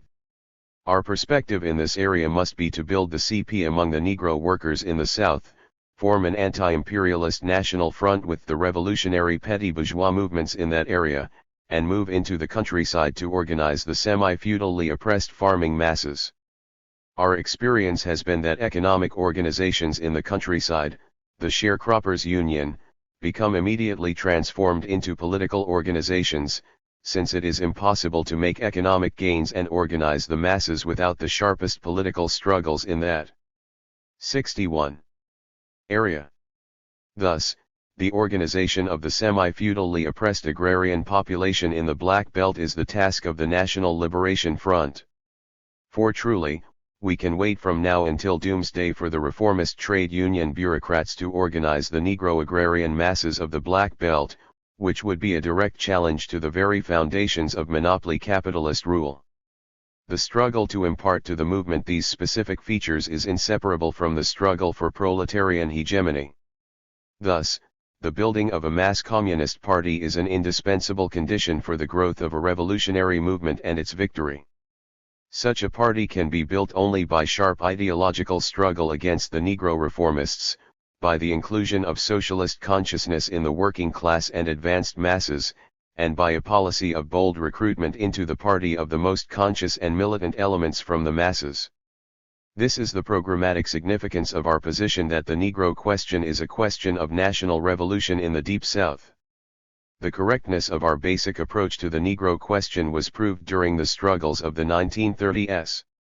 The line of the CP brought the issue of Negro equality out of the realm of bourgeois humanitarianism, where it has been the special property of bourgeois philanthropists and professional uplifters who sought to strip the Negro struggle of its revolutionary implications and to make it a feeble adjunct of safe and sane reforms, all obtainable presumably within the existing imperialist-dominated system. It grounded the issue of Negro liberation firmly in the fight of the American people for full democracy and in the struggle of the working class against capitalism. It emphasized the revolutionary essence of the struggle for Negro equality arising from the fact that the special oppression of the Negro people is a main prop of the system of capitalist imperialist domination over the entire working class and masses of exploited people. The Negro people, therefore, are the indispensable allies of white American labor, and the fight of the Negro people, quite apart from humanitarian considerations, is a special phase of the struggle for the emancipation of the whole American working class. This line committed the CP to an indefatigable and uncompromising fight among its own members and in the ranks of labor generally to burn out the rot of white chauvinism which depicts the Negro as innately inferior. The mobilization of the white workers for the struggle for Negro rights is a precondition for freeing the Negro workers from the stifling influences of petty bourgeois Negro nationalism with its ideology of self-isolation. 62. Only thus, the program pointed out, can the historic rift in the ranks of American labor be breached, and a solid front of white and Negro workers be presented to the common enemy U.S. monopoly capitalism. Thus, the boundary was clearly drawn between the revolutionary and reformist, liberal, social democratic positions between the line of effective struggle and the line of feudal accommodation. As the fruit of this program, labor and the progressive movement, under the leadership of the Communist Party, were able for the first time since Reconstruction to tap the profoundly revolutionary democratic potential of the Negro people's struggles for equal rights. The decks were cleared for the leadership of the left in the Great Battle of the 1930s. The Communist Party and left-wing trade union forces began to face toward the South, the center of gravity of the Negro problem, and to build organizations there. The League of Struggle for Negro Rights, organized in 1930, became a rallying center for advanced Negro and white militants committed to the struggle for Negro national liberation. The International Labor Defense began to center its activities on Negro rights in the South. These efforts met with overwhelming success, establishing the first breach in the citadel of the Solid South, in which the imperialist rulers and their Bourbon henchmen had sought to contain the Negro people and isolate them from their true allies in the ranks of labor. The Scottsboro Defense of 1931, which aroused the entire country and the world, was the result. The Epic of Scottsboro, the fight for the lives of 9 innocent Negro boys, victims of a frame-up, was dramatized by the Communist Party and the International Labor Defense as the expression and symbol of the underlying issues of Negro liberation. In this way was developed the first genuine mass movement against lynching, and for the enforcement of the constitutional rights of Negroes in the Deep South, equal legal protection, jury rights, an end to peonage, etc. The Scottsboro struggle marked the first real bit of Negro labor for leadership in the Negro liberation movement, and its entrance onto the field of Negro rights as a politically conscious, independent force. The militant working class policy of mass struggle which inspired the Scottsboro Defense highlighted the ineffectualness of the reformist liberal policy of exclusive reliance on legal justice and avoidance of the broader issues at stake. It gave an historic impetus to the initiative of the Negro masses in the struggle for liberation, and reinforced it with a new and decisive element, the Negro Labor Alliance. It brought the Negro question out of its isolation and into its proper context onto the arena of the world's struggle for national liberation. And 63. Socialism. In the face of the rightist onslaught on the party, the historic role which we played in the struggle for Negro rights was rejected. The distinction between us and the right reformist position was blurred over. Our party sank to an undignified wooing of the Soviet-baiting reformist leadership, a crass example of which is to be found in Comrade Ben Davis' pamphlet, The Negro People on the March. In the same vein, left sectarian errors, was our long-existing negative attitude toward Randolph, Townsend, Weaver, and others, based exclusively upon their wrong attitude toward the Soviet Union and foreign policy. It was correct to be critical, but we should have maintained a positive attitude toward Randolph's role, his long and important fight against Jim Crow in the AFL, a fight weakened by the passivity of our party and white left trade unionists. We are still paying a heavy price for these errors. Randolph is today not alone vice president of 16 million trade unionists, but one of the most highly respected leaders of the Negro people, and justly so. It seems that we must look to the bourgeois Negro press for the only examples of an appreciation of the role our party has played in the struggle for Negro rights. To what strange pass we have come, when a bourgeois commentator, Ralph Matthews, writing on the occasion of the death of the veteran communist leader, James W. Ford, had to remind us of our glorious past. Suddenly and almost without warning we became conscious of a new force that was making itself felt in American life. Where they came from, or how long they had been in fermentation, we did not know. But with the Scottsboro case, which started as an isolated incident in the backwoods of Alabama and swept like a prairie fire around the world, there suddenly blossomed into full bloom a strange and dynamic force in the racial struggle. At mass meetings in Harlem, on the street corners of Chicago, San Francisco, Detroit, and other urban centers all over the nation, spellbinders like Ford, Moore, and Patterson loomed into prominence under the flying banners of the National Negro Congress and the International Workers' Alliance. Their eloquence struck terror in the hearts of the oppressors and lured thousands to their cause, as they seemed flanked on all sides with a new type of white supporter, both in the North and in the South. Converts poured out of the cotton mills and from the tobacco plantation, out of the stockyards and the automobile plants, and out of the garment district to the call of Workers Unite. They raised the famous jury exclusion issue, which sounded a new note in Southern jurisprudence. Their protests were reflected in the May Day parades in Paris. 64. And Moscow, and the cause of the Scottsboro Boys was shouted from soap boxes in Hyde Park in London and was echoed in anti-American speeches in Tokyo, Hong Kong, and Bombay. James W. Ford was a leading actor in that drama which has almost come to a close. but the malignant forces which created him and his fellow travelers are still simmering in the body politic, and may explode again. Afro-American, June 29, 1957. We, Negro communists, do not accept the status of aliens to which the Negro Resolution relegates us. We are an integral part of the Negro movement, embodying the great revolutionary traditions of Nat Turner, Frederick Douglass, Harriet Tubman, etc. We do not become foreigners when we become communists. It is, therefore, not only the right, but the duty of Negro communists to project forms and methods of struggle consistent with the great revolutionary traditions of the Negro people. As true patriots, we call for a consistent fight against U.S. imperialism as the main enemy of the Negro people. We call for an alliance with the white working class based upon common revolutionary aims. We call for international solidarity with the heroic struggles for national liberation, peace, and socialism which embrace the vast majority of mankind. Was initially published and distributed in 1958 for the 16th Convention of the PUSA. For the anti-revisionist position outlined here, its author was kicked out of the PUSA.